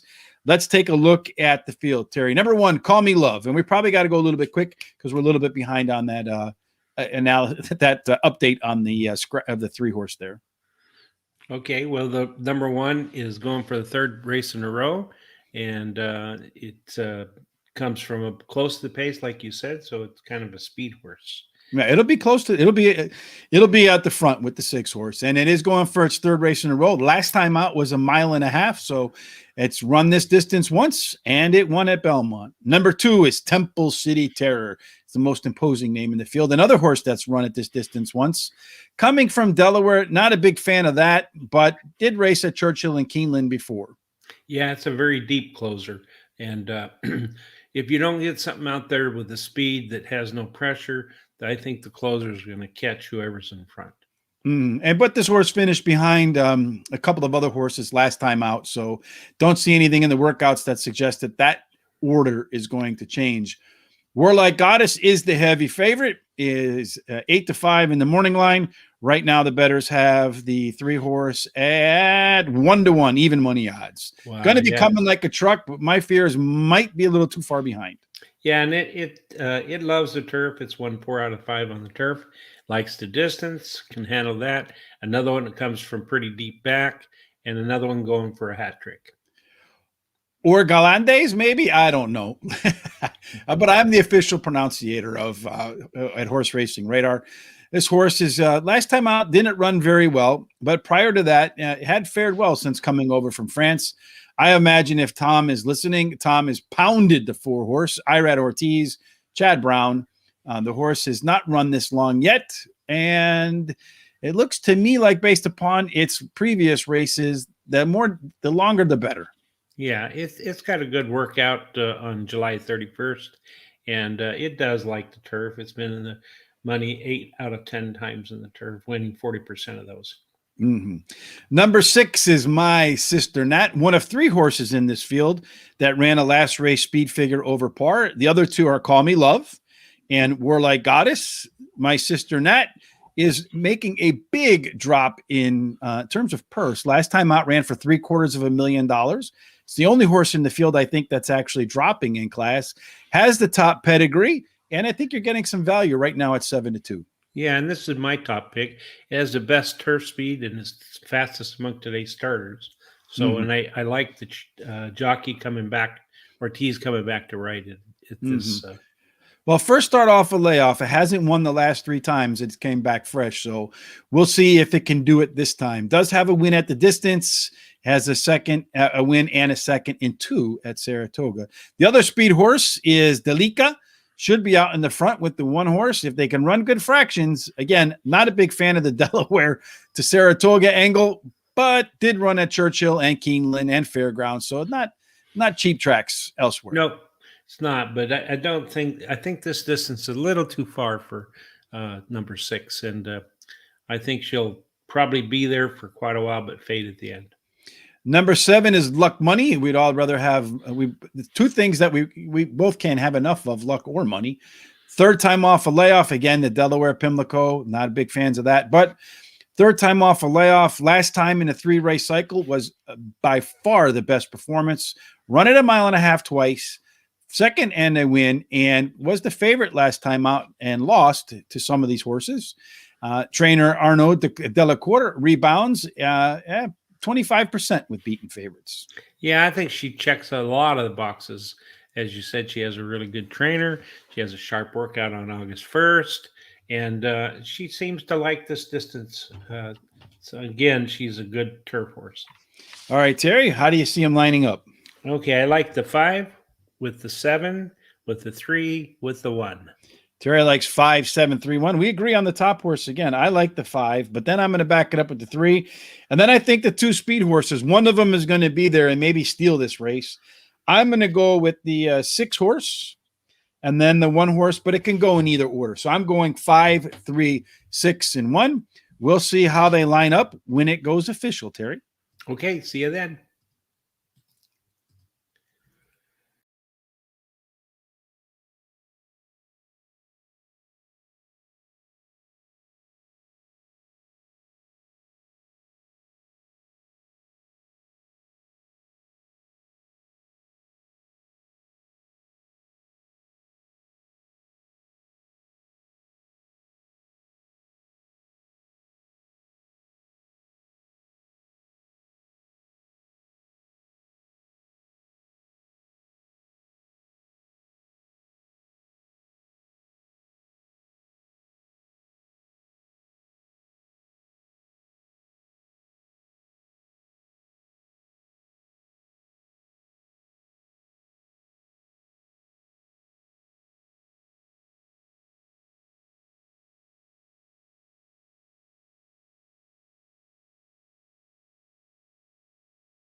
Those powerful late legs carried that home. Oh yeah, and that horse is a pretty good looking horse, I'll tell you. So Uh-huh. hey, you got the exacta.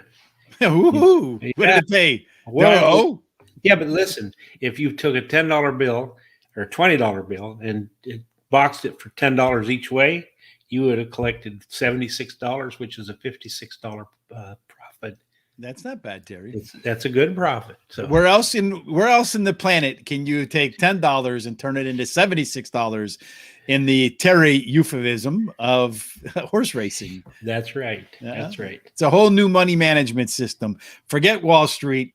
Head on over to this track. Well, they're both gambling. I know the people on Wall Street love to hear that, but in a sense, they are, because you're playing probability. So that's the and the only other difference is that horse racing doesn't blow up the world and require bailouts from the taxpayers every 5 or 6 years like Wall Street. That's a good analogy. Yeah. So, yeah, I liked that race. That was a fun race to watch. So. Yeah, those powerful legs. I thought when the 5-horse moved first, that I thought it had a shot. My sister Nat, I thought when it moved first, it might have the advantage. But Warlike Goddess, I could tell by the way, once they kind of cleared the other horses and the way the jockey was standing on the Warlike Goddess, I knew this race was over. The only thing I could hope for is a hit like a conveyor belt, like you do at the airport, and pulled the finish line a little bit closer. But that's never going to happen, unfortunately. Yeah, that's true. And the jockey on the 5 was trying to hold that horse back a little bit. That horse, he just couldn't do it. He wanted to go, baby. He wanted to go, and he ran out of gas at the end there. So. All right, so one quick matter, back to that race with the 3-horse value proposition, losing a shoe and running for purse only. The XML fee did come in. The 3-horse was treated as a scratch. So as far as the contest goes, English, Richard. As far as the contest goes, the results are 5, 7, 11. If you had the 3, it's considered a scratch. Your second pick became your first pick. So that's how it looks right now.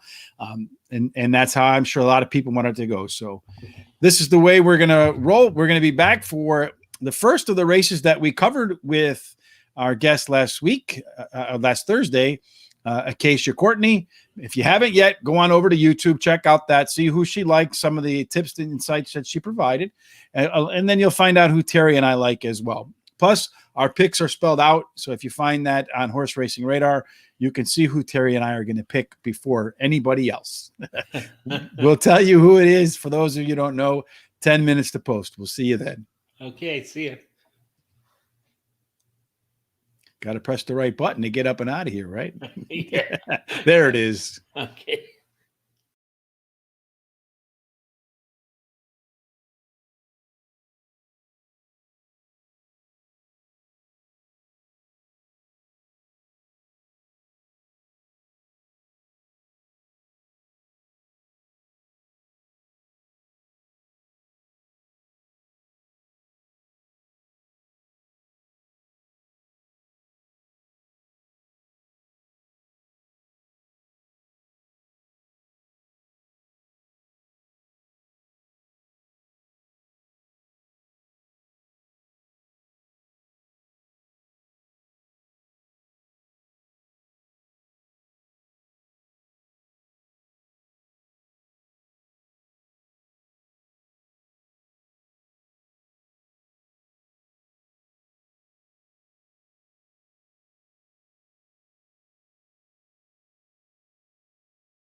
Terry had to go. He said that he had something pop up, run to the store or something.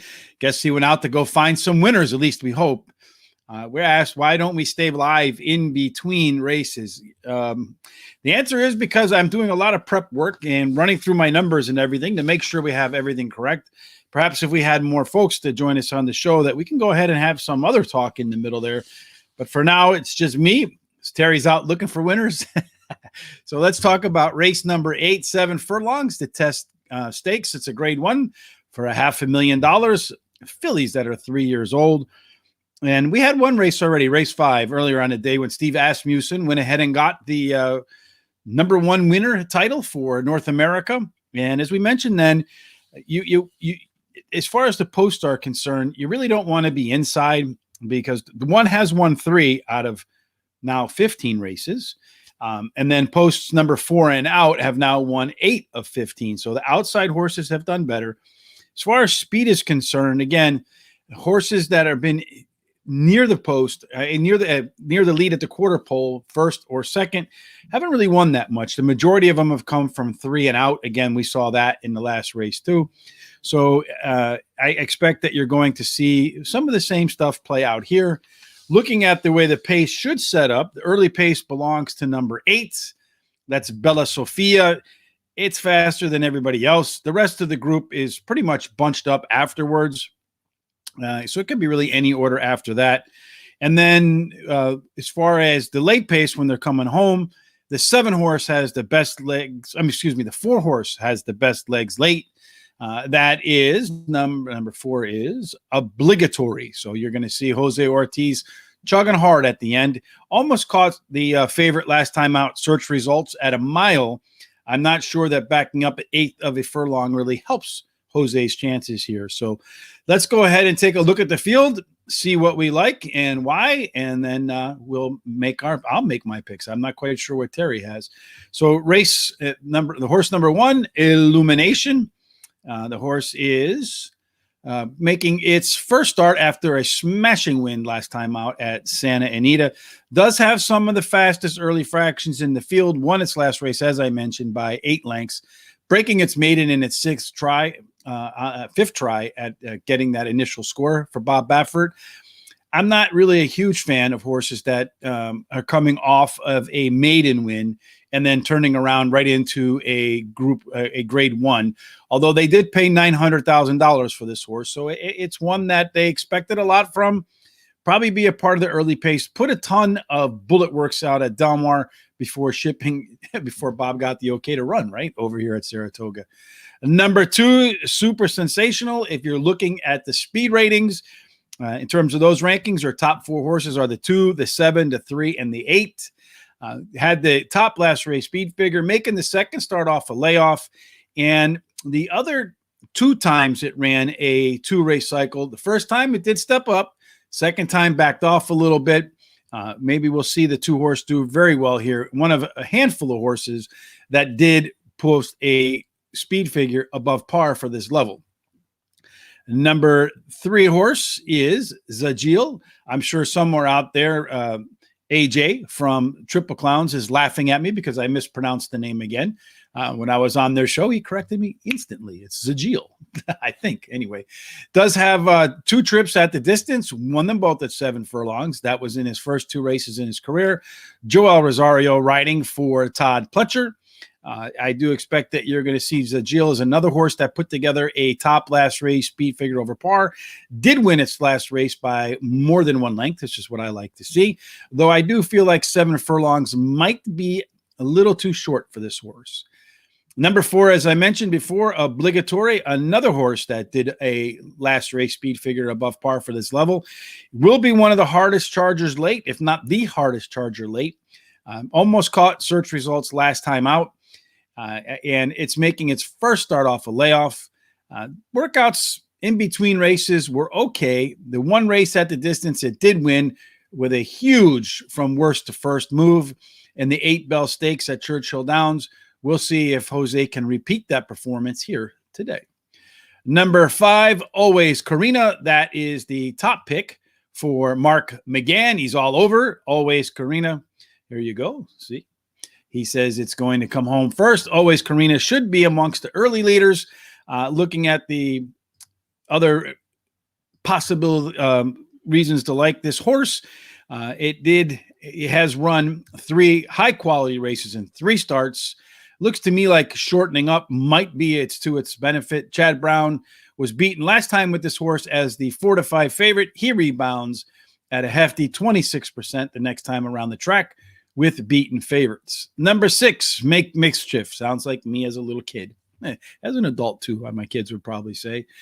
This horse is also one that it's been running okay. Faced many of these before and failed to beat any of them. I don't see anything in the workouts. I don't see anything in its pedigree. The only thing I see that might transform its luck for Make Mischief is 3 races at Saratoga with 3 seconds. So it does like to be the runner up here. Number 7, Search Results. Yet another horse in the field that's run a speed figure above par. It's the hasn't done anything wrong horse. Finished second by a neck in the Kentucky Oaks. Otherwise, the horse would be undefeated. Big fan of the fact that the Search Results at Saratoga just put in a bullet workout right before this race. The fastest of 32 at 5 furlongs. I'm expecting a big race out of here. And I think backing up to 7 furlongs actually works to Search Results' favor. On our show with Acacia Courtney, she did mention that she felt like Search Results was more of a 1-turn horse than a 2-turn horse, although the horse has run very well at 2 turns. It's won all but 1 race, right? Number 8, Bella Sofina. This horse I expect to get to the lead. And if it can get off to the right fractions for Luis Saez, could steal this race. The last race, those fractions were really fast. 21-4 for a quarter mile, 44-4 for the half mile. If she runs those same fractions here, she might run out of gas before the finish line, but she'll certainly have the lead. That speed figure there was over par. Just blew the field away in an allowance 92,000. Race before that in a non-graded stakes at $150,000, kind of backed off late. So looking for some improvement from Bella Sofia. Some really nice works heading into this race. Let's go ahead and tell you how I think they're going to wind up. I'm going to put the 7 on top of the 5. So I have Search Results over Always Karina, over Bella Sofia, and then the 2 horse, which is Super Sensational. So 7, 5, 8, and 2. Terry will be back when the race is official. We'll see how it lines up, and we will see you then.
You're back from the store. Did you find some winners?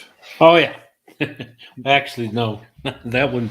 I did have the 6 as my third pick. I mean, the 8 is my fourth pick. So Mm-hmm. I had the 7, 5, 8, and 2 were my picks. I had the right horses, just didn't have them in the right order. yeah, I had this.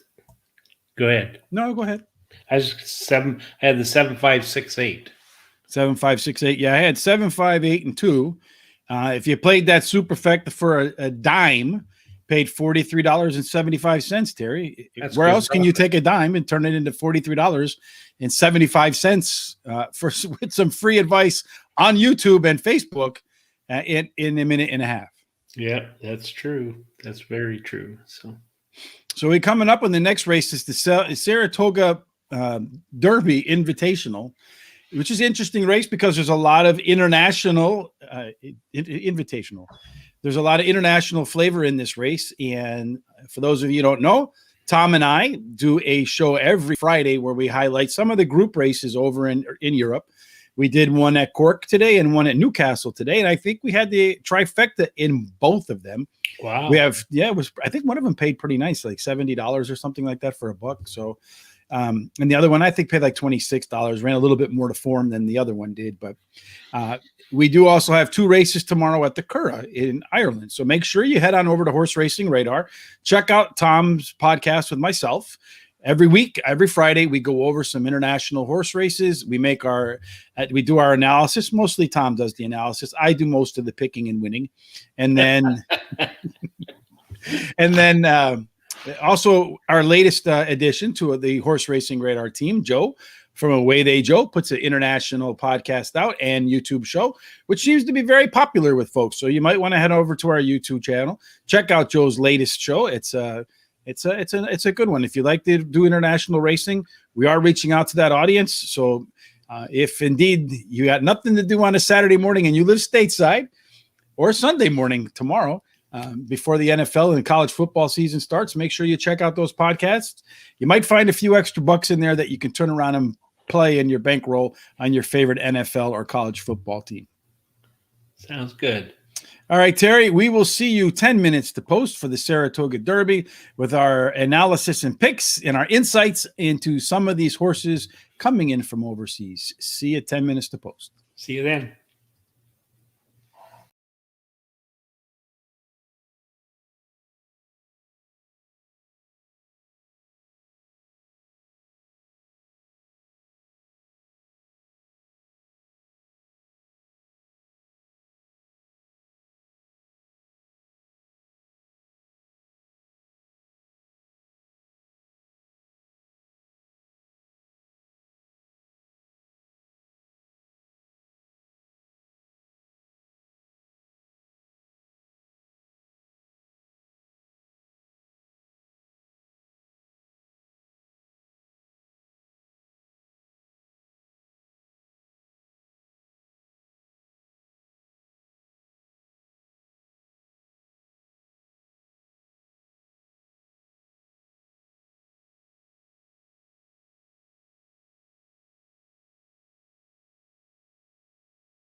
Well, Terry, we get into one of the biggest races of the day and one that I kind of really look forward to.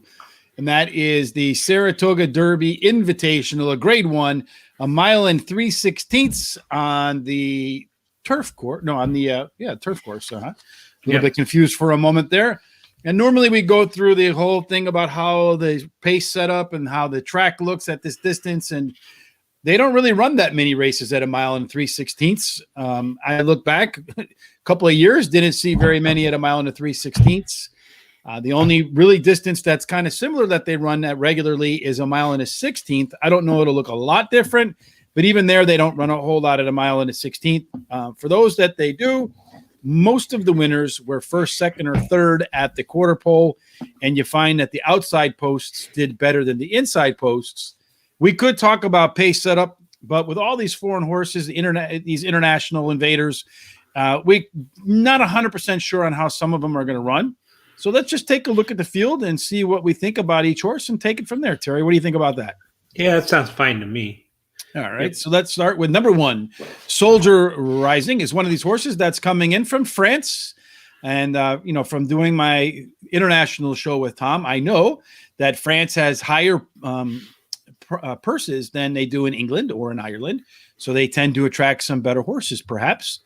Soldier Rising has run very well over there, but here's the concern for me. If you see here, it's only ever run on a soft track. Mm-hmm. So that you don't know how it's going to take to a track where it's firm and fast versus one that's kind of slow and heavy.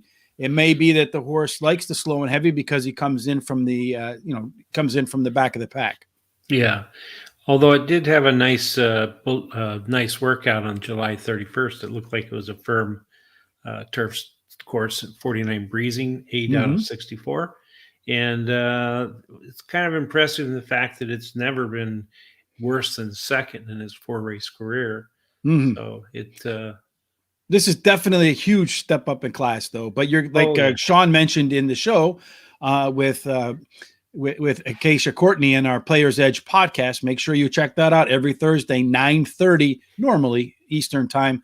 We had to speed it up a little bit this week to accommodate Miss Courtney's schedule. But I do agree with you. This horse does look like it has a pretty good workout, has hit the turf both times, done fairly well. De jour, number 2, Joel Rosario, William Mott. Joel likes these long races. Yeah, it's 3 in a row, and then finally missed one last race. It was his first race back since taking a little break. Mm-hmm. And I think it needed that race. I think it's going to probably do a little better this race. So, but Balshoi Ballet, who is the 6th horse in this spot, made that race look pretty easy, and he kind of went backwards at the end of that one. Yes. This one's a little bit shorter, so it's tough to say if that'll make a difference or not because he was within a half a length at the stretch. But I don't know that Ryan Moore asked everything out of Balshoi Ballet in that race. I didn't watching it. I don't remember him hitting him at all or giving him any urging with the whip. I feel like Balshoi Ballet, that tongue twister, has more than we saw in winning the Belmont Derby. Oh, I agree. Won that race so easily, just with no problem at all. So yeah, it's like Ryan Moore was talking in his ear. Come on, it's time to go. Yeah. Number 3, Palazzi. You see anything here, Terry? No, not really. It's just closer and a sharp workout, but no, I think it's quite a bit over its head. Yeah, it seems to me like this is a horse that might need to go back to a different, at least face up against a different field. Though it did close in against these horses last time out, only 3.5 lengths behind, but that was absolutely a outclassed for him. Yeah, Mark McGann says France has nice horses, but there's no depth. Kind of like French soccer versus British soccer, wouldn't you say, Mark? Number 4, Cadillac. But Messi's going over there. It can make a big difference for PSG. Cadillac, to me, this is a horse you kind of got to look out for because I know as a 2-year-old in its debut over here, it did finish 4th in the Breeders' Cup Juvenile Turf. Took some time off, came back at the Curragh, which is a good track over there in Ireland. Finished second, won by a head over a good horse, Dawn Patrol. A race back before that, you see as a 2-year-old, finished 4.5 lengths behind St. Mark's Basilica. Write that name down in your book as a horse to watch because If St. Mark's Basilica comes over here for the Breeders' Cup, that's one you're going to want on your ticket. Yeah, I understand. It might be one of the best horses in going on right now. So yeah, I think Cadillac is going to be an absolute terror for Balshoi Ballet in this spot. Oh, I do too. Number 5, Yes This Time. Hey, this horse has won 1, 2, 3, 4, 5, 6 out of its last 7 starts, 6 out of 8 overall, including a grade 3 last time at Delaware. Again, not a huge fan of the Delaware to Saratoga angle, and it looks like it's going to have to pick up its speed number. Well, and I agree. And but the only thing is that the 2 races it didn't win, it had a lot of trouble. So you never know on one of these. I like it as a long shot. So I do as well. Number 6, Balshoi Ballet. We've talked a lot about him. Ryan Moore, Aidan O'Brien, maybe the best 1-2 punch on the planet in terms of jockey and trainer. That horse last time out in the Belmont Derby just made it look easy. As I mentioned, didn't seem to give us all effort in that particular spot. It's going to come from off the pace like it did last time at a distance and surface that might favor a little bit, or at least could favor horses that are in front of him. Do you think Ryan Moore and Aidan O'Brien go back-to-back Saratoga and Belmont Derbies? Yeah, I do. I think this horse is going to win unless it has some kind of problems. That could be. Number 7, Secret Protector. This is another fantastic horse. I think anyway, because you look at those last 2 runs, third by 1 3/4, second by 5, and you say to yourself, this horse is kind of lacking. That horse that it ran against, Mohafith, if that's how you pronounce it, as the official pronunciator of Horse Racing Radar, that is how it's pronounced. Mohafith and Roman Empire are, just really good horses. And if Mohafith was here, I'm telling you right now, it would be the heavy favorite. Yes, I agree with that because that horse has done nothing but win. Yeah, I think this year's won 4 out of 5, and all of them, high quality races over in Europe. So I think Secret Protector is one of those horses, these international horses that you got to have on your ticket here. Celis last time out was leading the race into the stretch and then just got passed. Yep. I don't know. Finished third in the last race, as you said. It might improve with the shorter distance, and it has a sharp workout on July 31st, 49-1 breezing. So I think shortening up here at 16th could be helpful. Number 9, State of Rest, another international horse coming in, but not showing as good a form. It's run on a good track a couple of times. It seems to me like the horse might prefer a little bit softer footing. I think so, and the only win it's had is its maiden race, so it's not won since then. Number 10, Flashiest, is a length and a quarter away from being undefeated, but really moving up in class. Yeah, that's true. But although the one race that it was defeated, it was checked at the 3/4. So, that's a little bit of an excuse. Yeah, excuse. Yeah. Finally, King Fury, the Ohio Derby. A lot of people were heavy on this horse. First time on turf. Couple things that I like here. The only time it ran on an off track, which can be an indicator that it likes turf, did exceptionally well. And then its turf workout here at Saratoga was very strong as well. So I wouldn't be surprised to see a great run from King Fury. I'm the same way. I didn't actually put it in my picks, my top 4 picks, but then as I was looking at the race a little bit earlier, I started looking at this horse a little harder, and I think it's really a good chance of doing something. It can handle the distance, shows that it has the highest last speed rating. So yeah, I'm concerned about this one.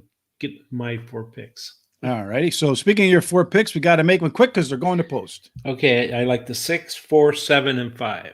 6, 4, 7, and 5. Whew. This is tough for me between the 6, the 4, and the 7. In the contest, I'm behind, so I'm gonna switch them up a little bit. I'm gonna go Cadillac number 4, number 6, number 7, and number 11. So 4, 6, 7, 11. Although I think Shoei Ballet is probably your winner, but in the contest, I got to mix it up to get back into having a chance to win. So we'll find out how they line up when it goes official. We'll see you after it's official, Terry. Okay, see you then.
international horse won. We just picked the wrong international horse. Yep. The one that broke its maiden on the very first race and hadn't done anything since won. Yeah, you know, the interesting thing about that horse is you don't know what these European horses are going to do the first time they touch firm grass here in the United States. Yeah. Some of them really take to that hard, fast surface. And, you know, the horses runs in overseas on a good turf course were okay. So, and that's why he went off at what, like 21-1 or something along those lines. Oh, so, yeah. Yeah, he's pretty high. And then Sean was right about catching Irad Ortiz with the double digits coming in second. And then the two horse du jour, you know, representing this side of the ocean. Yep. Yeah. So we got the big one coming up next, the Whitney. So far, Saratoga has lived up to the graveyard of favorites today. I think so. So you got two big ones next time out. It's a short field. Knicks Go and Maxfield are the two heavy favorites to win the next spot. I'm not so sure. I mean, I might start looking at like the third and fourth choice. Maybe Swiss Skydiver gets it done. Yeah, that female can really teach those boys a lesson, right? Sometimes, for sure. Yeah, right now, actually, it looks like she's taking some money, Swiss Skydiver, from Maxfield, as she's 7-2. Knicks Go is 6-5 right now. Maxfield is 3-1. Silver State horses won 6 races in a row and beat Knicks Go last time out. You know, the connections there got to be wondering if they're doing the Rodney Dangerfield. I tell you, I can't get any respect.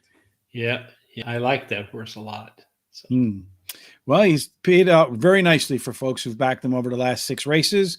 We'll be back 10 minutes to post for the Whitney to talk about pace setup, history of this race, which horses will likely be where as they come out of the post, as they're coming for home. And then, of course, Terry and I'll make our picks. One quick note, let's take a look at the contest. Dan's the Man is tied with Miss Riss at 27 points.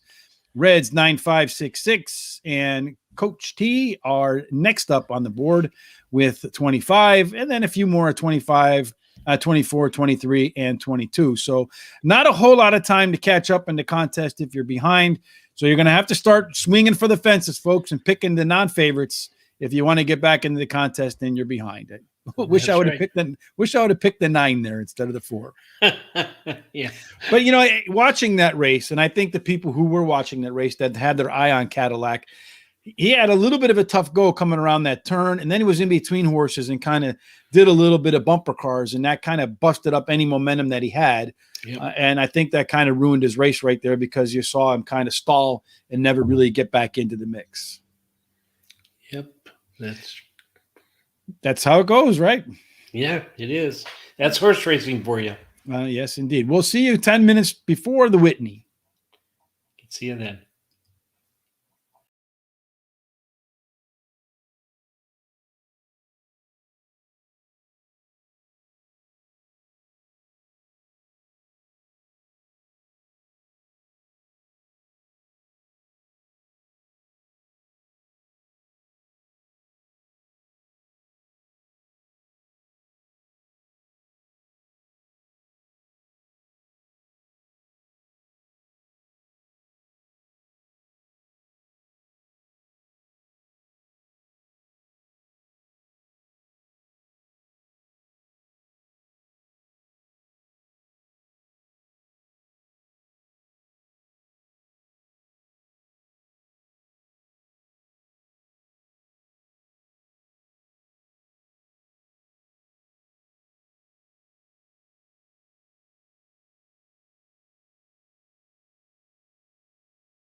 And we come to the big show, Terry. Race number 10, the Whitney. This is a Breeders' Cup Challenge Series race, too. Winning, you're in. It's a lot of consequences for the outcome of this, short field, right? Only 5 horses. Some people described it as a wow field. Were you wowed when you saw the field, Terry? I was, yeah. There's a lot of good horses in this field. And, I wish these stakes races like this, a lot of times they only end up having like 4 or 5 injuries. I wish they'd have more than like 8 or 10 maybe. Well, maybe some, trainers don't want to put their better horses up against a thick field because they don't want to get beat, right? That's true. Kind of like in boxing nowadays. I remember when I was a kid, all the greats fought one another. And nowadays, they don't really do that. They kind of pick and choose who they want to fight to make sure they can maintain that title so that they can sell pay-per-views. Not that they're selling pay-per-views here, but the jockeys are coming out. I don't know if you saw that, out of behind a curtain with some smoke, some dry ice smoke for them. Yeah, I've seen that here in the last couple of weeks. It's kind of unusual to see. It's sort of like making it theatrical. So. A little WWE to go along with your horse racing, right? Yeah. Even true. I saw Jose Ortiz stop and flexed. He's got to hit the weights a little bit, but all right. He's a real nice guy, though, stopping to sign some of those pictures that they have for the kids along the way. I thought that was great. We had Jose on the Player's Edge podcast. He was a very nice guy. First time we had him on, he was driving down, I think, to run in the Preakness, and he was having we were having connection issues. We tried him the next day, had connections issues again, and then he came on the following week. So he's a really tremendous guy. I think he's got a great future in some form of power of positive thinking. Yeah. So let's take a look at this race, 1 1/8 miles on the main track. We saw this in race number 2. Again, when you look at these races at 1 1/8 miles on a fast surface, there have been 19 of them, and the bulk of them were won by horses that were first, second, or third at the quarter pole. In fact, 15 of the previous 19, and in fact, I don't really remember the second race very well, but I think that was the one where the 5 horse got to the lead and didn't give it up. So that horse was that would make it 16 of 20.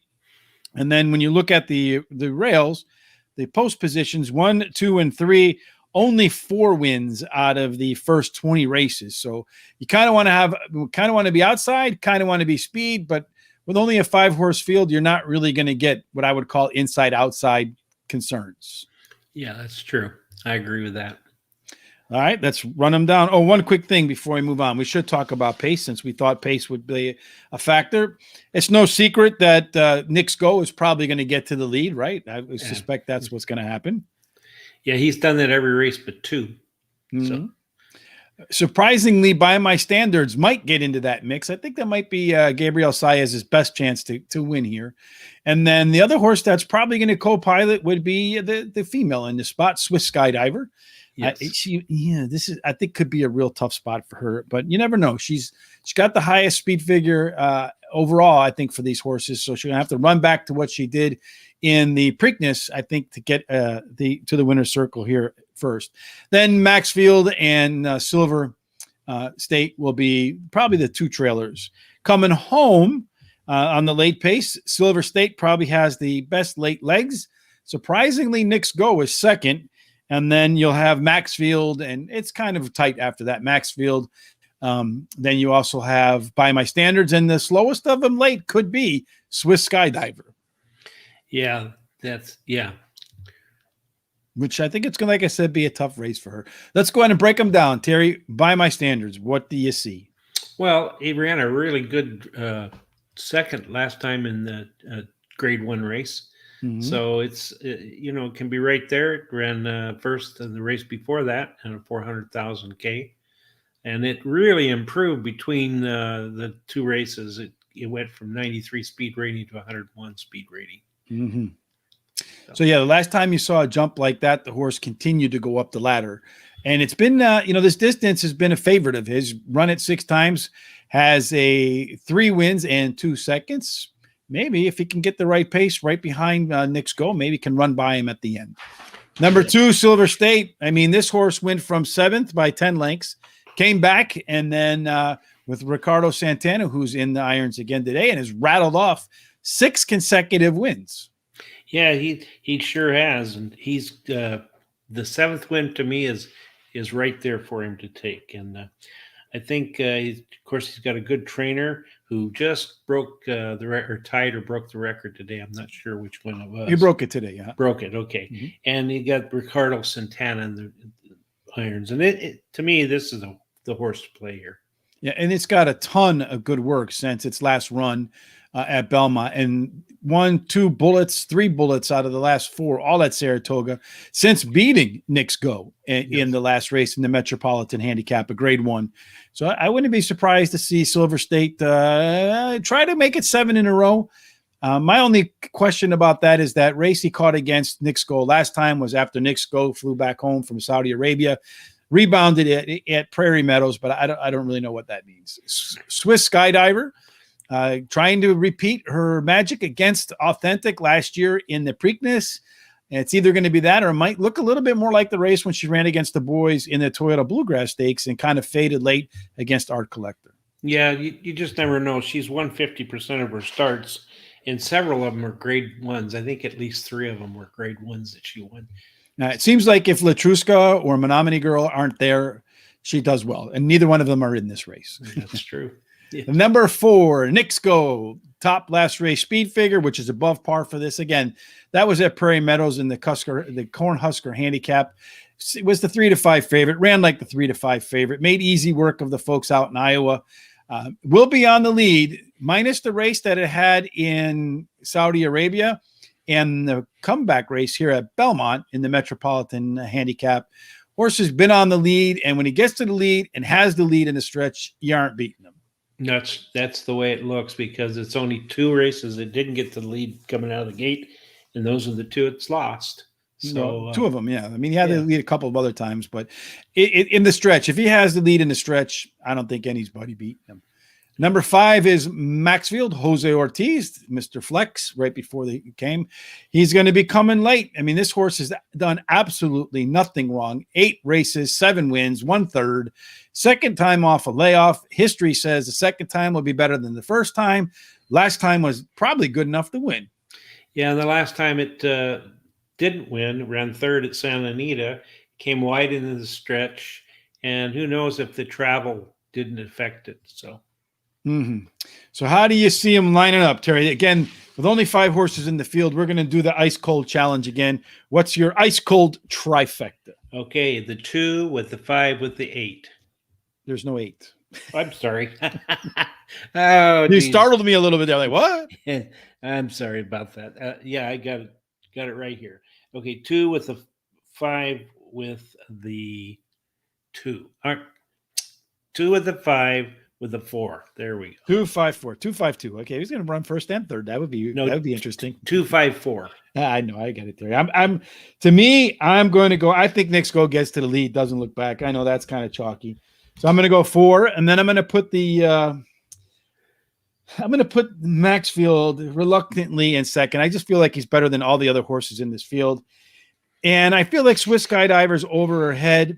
I'm not so sure about winning 8 races in a row. That's a tall ask. So I'm going to go 4, 5, and 1 as my ice cold trifecta. We'll see if either one of us can collect on that when it's official. Terry, we'll see you then. Okay.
So he's going back to Cali, to Cali, to Cali. Oh, what a Or if you horse. like Led Zeppelin, he's going to California with an aching in his heart. So if you're Yeah. LL Cool J, back to Cali.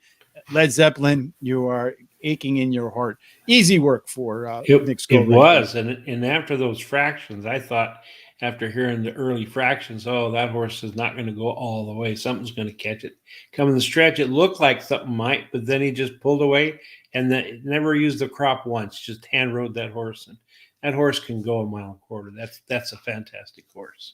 As we mentioned in the the preview of the race, surprisingly, when I looked at the late pace, Nick's Go did have the best, one of the best late pace figures in the field. So I wasn't surprising to me to see that he did that. And then on top of that, you were mentioning about the fractions over today at horseracingradar.com. If you're not going over to our website, you have to go over there if you like horse racing, because great interviews, great guests, great stories, great articles. But I pat myself on the back here one more time. But in my preview for this race, I mentioned that the half mile fraction was the key for me, because I said, if he ran 47 or more, this race is over. I said, it's trouble if he's under 46. He ran in between. So I knew at 46 3/4 that he had a really good shot to come home first once he got that point. And like you mentioned, you thought he was going to tire, but when Nick Sco has the lead in the lane, he won't let you pass him.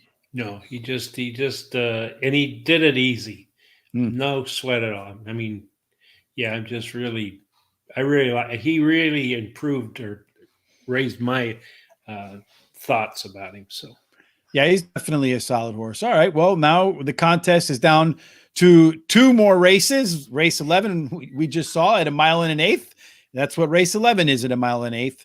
Right now, Dan's the Man still has the lead with 32 points. Miss Riss is in second with Coach T at 30. And then Reds 9566, Scott Mulling at 28, Howard Wise, and a whole bunch of others, myself included, at 27 points. I'm going to be looking for some long shots, Terry, in the next 2 races to see if maybe I can pop one to catch some of these other folks. But deep fields, quality horses, I think there's a good chance that we might be able to pick some winners here and get some nice tickets to go home. Yes. Yeah, I hope so. And I'm going to have to look and see what I need to do, try to change. I might be so far behind, it won't matter. Well, I mean, you got to be within, I think, 5 points right now to have a shot. And I don't see you there. I don't see the pickpocket in there. No, you're not going to see me. All right, Terry, we'll see you at 10 minutes to post. And make sure, folks, if you're tuning in for the first time, that you hit that subscribe button. I saw a lot of you did that today. We do a lot of great stuff. Terry and I do a weekly show, a daily show, Monday through Thursday, where we talk about some horse racing news. We talk a little bit about Terry's best bet, and Terry hits pretty well at those best bets. Kind of missed a little bit today, but that's okay. You can't hit them all. Yeah. No, and then Terry and I also do a pick 4 at a track for the day. And you have the roster already. I forgot what it is because my mom hit me in the head with too many pans growing up. Yeah. Yep. Do you remember the tracks or no? I don't know. Oh. I'm sorry. I didn't know you were asking. Maybe you got hit in the head with a pan. I think I did. Yeah. I know for tomorrow. Monday. Yeah. Let me look here real quick. Are we doing Delaware Monday? I think Delaware Monday. Delaware Monday. And Colonial Downs on Tuesday. You know them. That's the only 2 I remember. Oh, all right. And then on Wednesday, I don't remember. Yeah, me either. We'll talk about that on Tuesday for sure. And then on Thursdays, we go ahead and we have a special guest on for the Players Edge podcast. And again, Friday, Tom and I do a international horse racing scene. And then I'm back every Saturday. Most of the time, my man Terry joins me and we do live analysis. Yeah, it's Monday. It's Presque Downs. Oh, okay. Okay. And then Tuesday is Colonial Downs. Wednesday is Delaware. Perfect. So I had a few wrong. So let's go ahead and knock them out. Last 2 races. My man Mark McGann says take the 6 and the 7 to bring home the late daily double. He likes singling horses, Mark. So he's got some confidence in his picks. I like a little bit of swagger, especially when it comes to horse racing. Yeah, sounds good. Terry and I will be back with our analysis, our picks, the way the race might set up, and hopefully we can go home with winners with Mark McGann. It'd be nice. Hey, it's always good to win. See you then. Bye.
Well, Terry, we're right back to 1.125 miles. This time, optional claiming 80,000 for a purse of 105. So a really good race right here. As we've seen so far at 1.125 miles in the last race and in race number 2, speed has been the way. And horses that wear outside numbers tend to do better than horses that wear inside numbers. Yeah, and it's followed that way today. So So sometimes doing that pace and post angle homework works out pretty well. So looking at the early pace, it looks to me like the 2-horse is probably the one that's going to break out on top with the 7, and they have a little bit of an advantage over the rest of the pack with the 5, the 1, the 8, and the 4. A 3 and the 6, well, could be your trailers. And then on the way home, the 1 and the 5 look like they have the best late legs, with the 4, 2, 3, 8, 6, and 7. They're all kind of bunched up together. So there's really not a whole lot of difference between them. If you like to play speed ratings, then you're going to have to go against that post bias and the inside post difficulties, because the 1 gets the top speed figure rating the way I calculate it, with the 5, the 4, and the 2 rounding out the 1, the 2, the 5. I was looking at the wrong numbers. The 1, the 2, the 7, and the 5 as your top speed horses in terms of speed numbers. Yeah, and I see here that 1A Musical Heart was scratched. Mm-hmm. I'm kind of surprised at that. I thought that one would be left in, and the 1 would actually get scratched. But well, let's see what happens with the 1 horse. This horse is a horse for the course, Terry.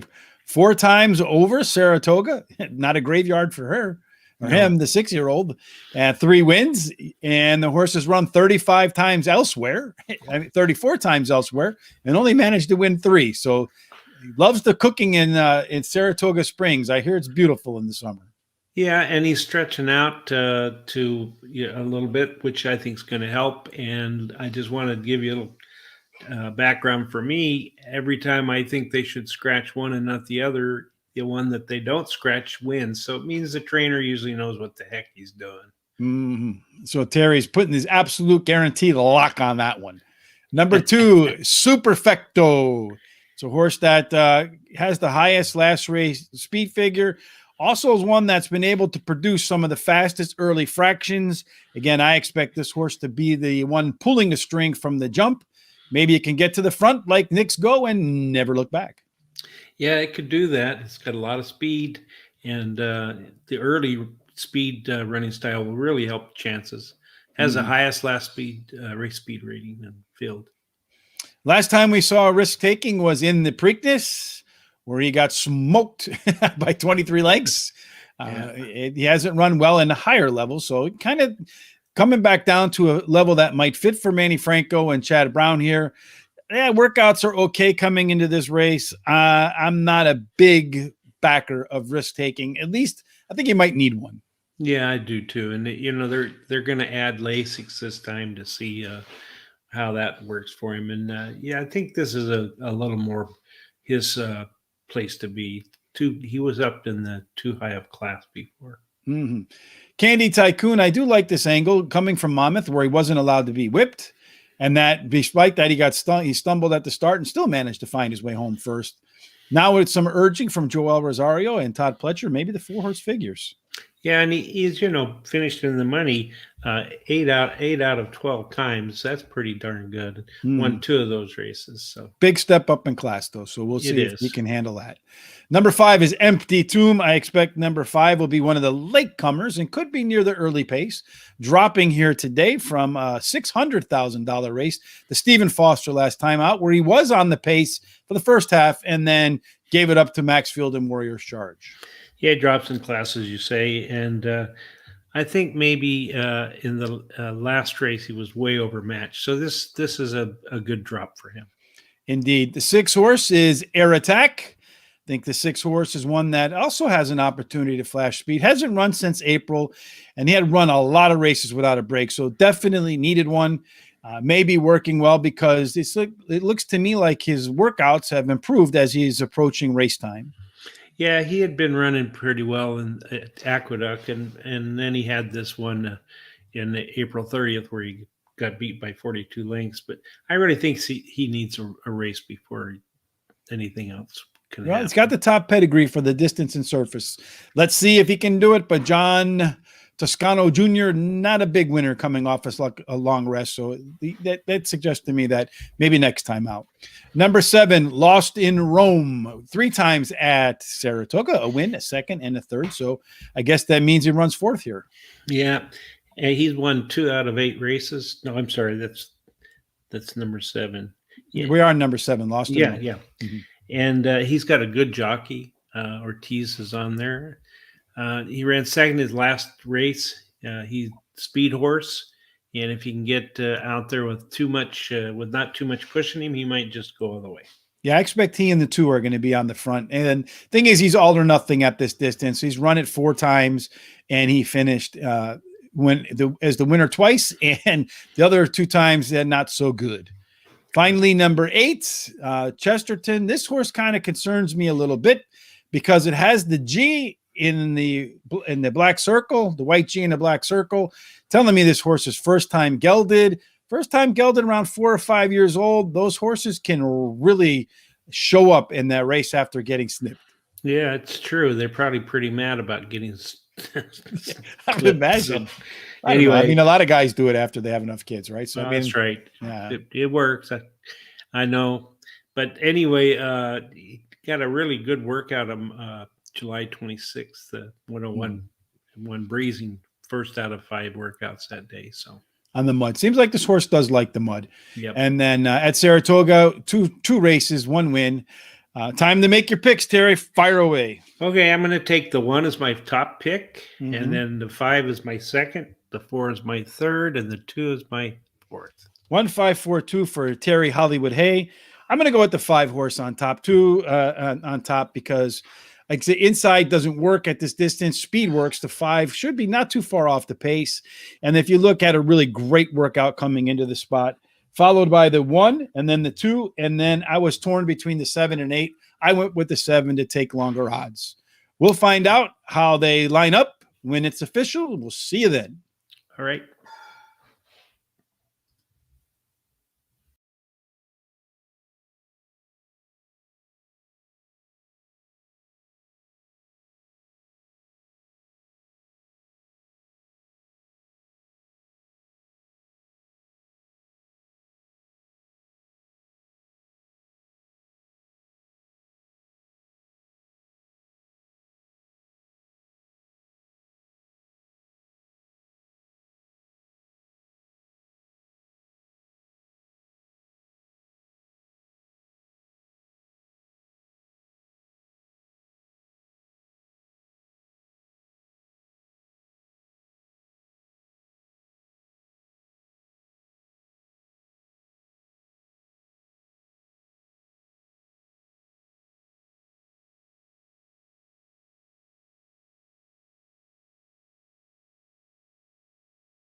Had the right three horses, just the wrong order, Terry. Yeah, well, I had the winner, and that's something I've noticed in the last couple of years is that angle where you have an entry like that. And of course, there's not entries in very many places anymore, but when they do, and they scratch one of the entries, almost I would say at least 50% of the time the other horse wins the race. So Well, you there's called that right before this race. So, I mean, yep. that's something you might want to keep in mind and write down in your handicapping journal that if there's an entry and they scratch one, a lot of times it's because the trainer thinks the one that's left has got the W and probably doesn't want to run his other horse against it. Yep, I agree with that. So And well, Danny California proved to be a horse for a course again. yeah, and that's what really put me to that horse because I actually liked the 5 a little better to start with, and then I changed my mind and went to the 1. I did the exact opposite. I had started with the 1 and moved with the 5 because the rail hadn't won. So I was playing the biases a little bit there, but that's okay, Terry. Nonetheless, I had the 5 over the 1 to 2. My second place horse came home first. My third place horse home second, and my winner came home third. So you put it together for 50 cents. Where else can you take 50 cents and box it and come back with the $57.12 trifecta for $3? Yeah, it's pretty good. Pretty good. All in a minute and some odd seconds of work, right? The funny thing is those fractions weren't all that far off, at least for the half mile, all that far off of Nick's Go's fractions. No, they were pretty close. I was noticing that as the race was going on and they were calling them. So didn't have the same kind of punch late though. They were kind of lugging at the end. Yeah, he was actually I thought he was going to have a hard time getting by that inside horse, but then yeah, got him for sure. He did. All right, Terry. Well, it's a trifecta to go home. Let's see if we can hit a superfecta on the last race. Hopefully, we can find a winner to wrap it up another Saturday. Again, if you haven't done it already, look at the scroll on the bottom. Don't forget to subscribe to our channel at YouTube. Follow us on Facebook and Twitter and at racingradar.com, www.horseracingradar.com. It's been a long day, too many words. I'm kind of pooped out. Looking forward to this last race. 5.5 furlongs on turf. Of course, they got to throw something new at us so that we can't just kind of relax and rely on some work we've done already. Yeah, and I'm getting pretty beat too. Actually, that's pretty good. I'm 20 years older than you almost, and I'm getting pretty run down. So yeah, indeed. It's Terry, you make it look easy, my friend, but until you do it, you don't realize how I'm not going to say difficult because sitting at your desk and handicapping horses is not difficult for sure. It's what we do, but it's like you put your head down, you put your head up, you put your head down, you put your head up, and it's race to race to race to race to race. And you're constantly thinking there's no mental rest. Right. It's intense and it's also very emotional. So, yeah, I don't feel emotions, Terry. I'm a Terminator. All right. We'll see you 10 minutes to post. Okay. Bye-bye. Bye.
All right, Terry, you ready to bring them home? Oh yeah, I'm ready. Yeah, Ready I as I can be. took a shot of caffeine. I'm ready to go. Let's get them. So the last race here is 5.5 furlongs on the turf course. So it's a fast one, supposedly. Went back to see how horses have performed at the distance and surface. So during the current meets, there have been, I think, 18 of them where the horses were 5.5 furlongs on the firm surface. And the inside two have won 7 of those 18. But looking at this particular field, I'm not so sure that we're going to catch that today. And then as far as that, you probably want outside numbers. The middle doesn't seem to do as well. So it's either inside or out, a barbell approach to the post position. But you definitely want a horse, I think, that has some speed.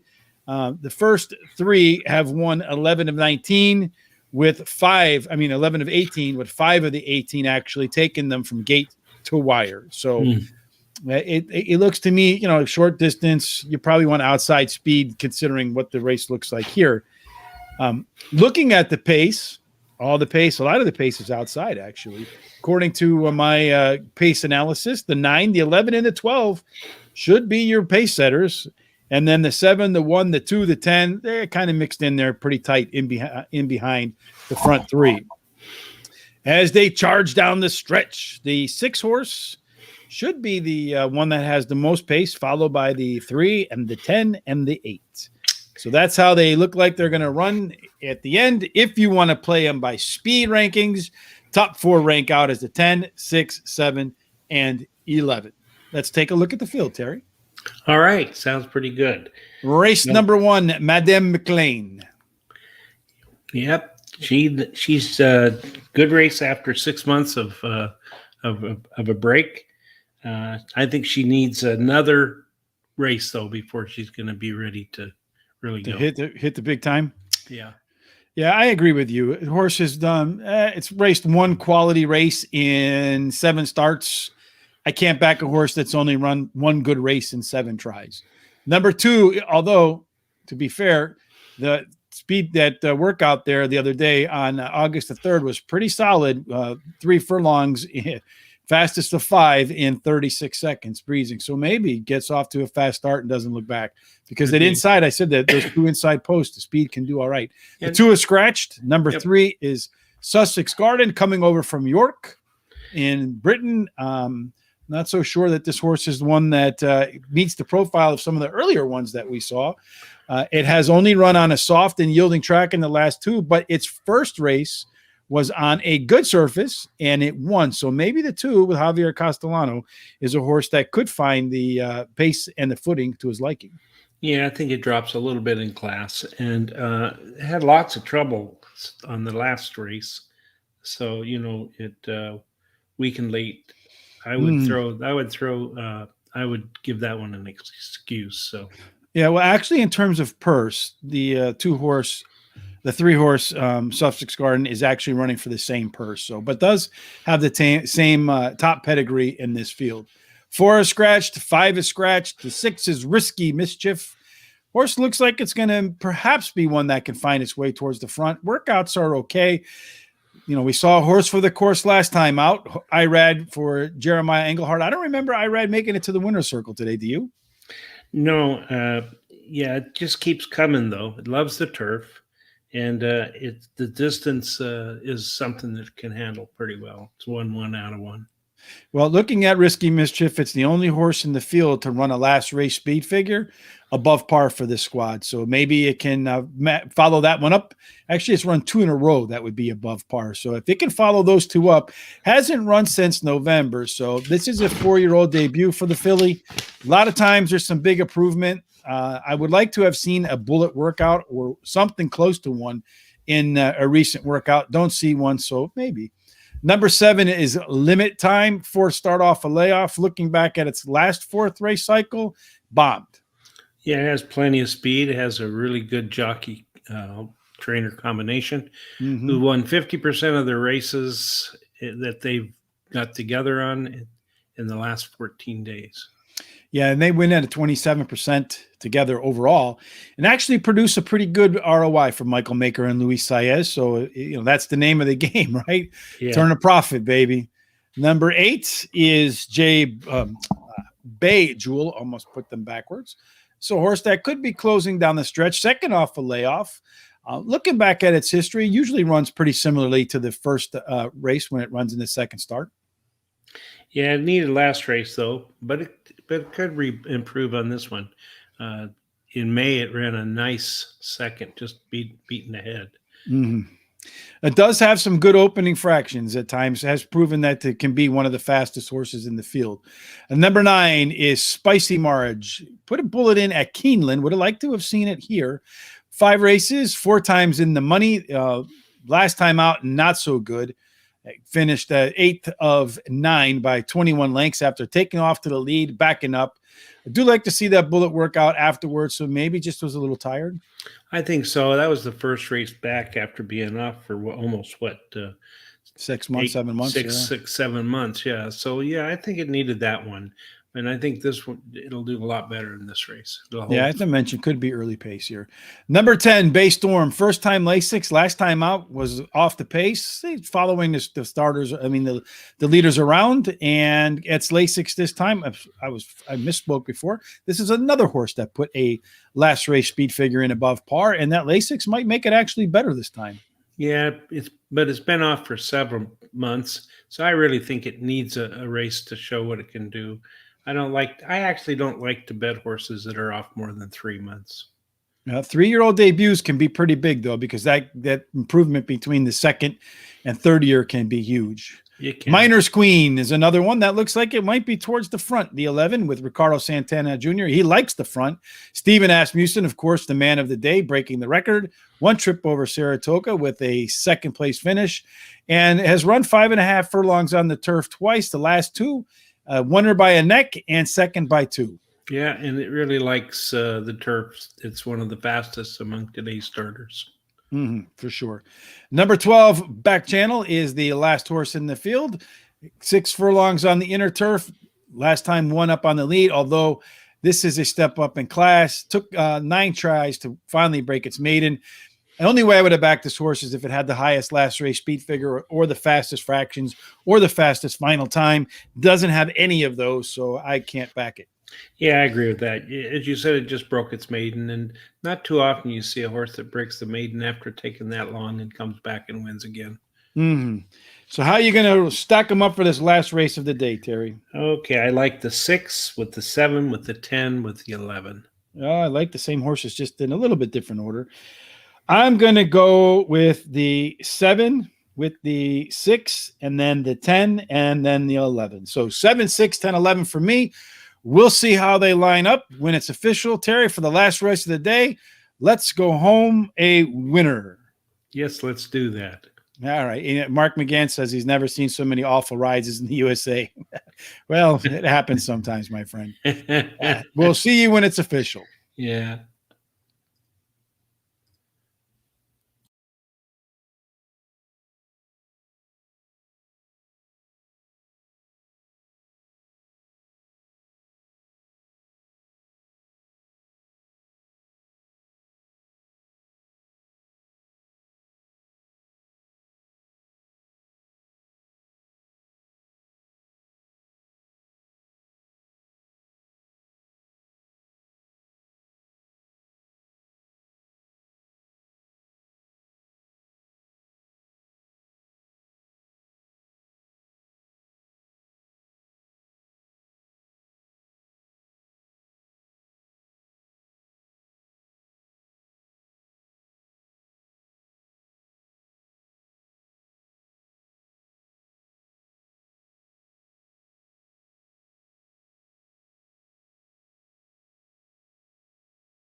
And thus concludes another week of racing, Terry. The 7-horse made it home first, followed by the 6, and then the 3. I actually thought the 9 had got that, looking at it initially, but a lot of times that inside angle is not the best. That's true. I'm looking at the final standings. I'm a little upset, Terry. Uh-oh. I finished 11th, tied for like 8th or 9th or whatever, but I'm only 3 points off of the leader. Yep. And that race where we had the 1 and the 5, my 1 finished 3rd, and the 1 won, which was my second pick. The 5 finished 3rd. Had I put the 1 on top instead of putting the 5 in there, I would have had 4 more points. I would have been the winner. That's right. I almost never, ever, ever, ever, ever make the switch the right way. Yeah. Well, I like the way that 6 ran that last race because he played bumper cars halfway down the stretch with another horse and then came on. But, you know, if you look at the payoffs, that double, if you took my pick in the first leg and your pick in the second, that double paid $45 for $1. Wow, and then, not bad. No, and the exact, if you took our 2 picks in the last race and boxed them for $10, that paid would give you back $147. And then the pick 3, if you just keyed the 4 next go, and then took your top pick and my top pick in the next leg, and then our 2 top picks in the next leg, it would have cost $4, and it paid $83.25. So that's not bad at all. Not bad at all. Well, I had the exact cold. I went 7-6. It went 7-6. So would have been nice. I thought, I don't know. I was looking for the 10-horse. I think the 10-horse got kind of cut off. I think in that respect, I agree with Mark McGann. It looked like the jockey there took a bad route there because he had a lot of momentum and he had to lay off the horse at the end. Maybe should have taken him a little bit wider and seen if he had a chance to bring him home at the end. But nonetheless, we wrapped it up in a good style, Terry. I think we had a lot of winners today. Felt like we provided value. And hopefully if you found value in what Terry and I brought to you today, you'll subscribe on YouTube. You'll follow us on Twitter and Facebook. Make sure you tell your friends about us, however it is you communicate, because friends don't let friends do handicapping contests or bet on horses without race racing radar. What do you think about that, Terry? I think that's the best advice I've heard all week. Yeah. You must not have gotten any other advice. Oh, my wife gives me advice all the time. Yes, I was in Florida with my parents one time, and not too long ago, and there was a shirt that says, "I don't need Google, I'm married." Yeah. That's pretty good. That was pretty good. I like it. Yeah. Hey, Mark says he enjoyed it. He said, "I enjoyed that, boys." Thank you, Mark. We appreciate that. We enjoy it every week. We'll be back next week. I think I'm not sure where, but if I have my say, we might be doing Arlington Park by my house here in Chicago. Terry and I will be back, hopefully, and hopefully we'll have more picks, more winners, and another really good, strong day of horse racing and be competitive. And this time I won't flip the 1 and the 5 and I'll win the contest. That'll be right. Yeah, I did something similar yesterday. I tied in that 6-way tie. I changed my mind at the last minute before the race. If I had not done that before during the contest, I would have won that one. So yeah, I know I hate when I do that, but it is what it is. All right, folks, thanks for joining us today. As always, we hope to see you in the winner's circle until Terry and I return on Monday. Good luck at the races. See you later.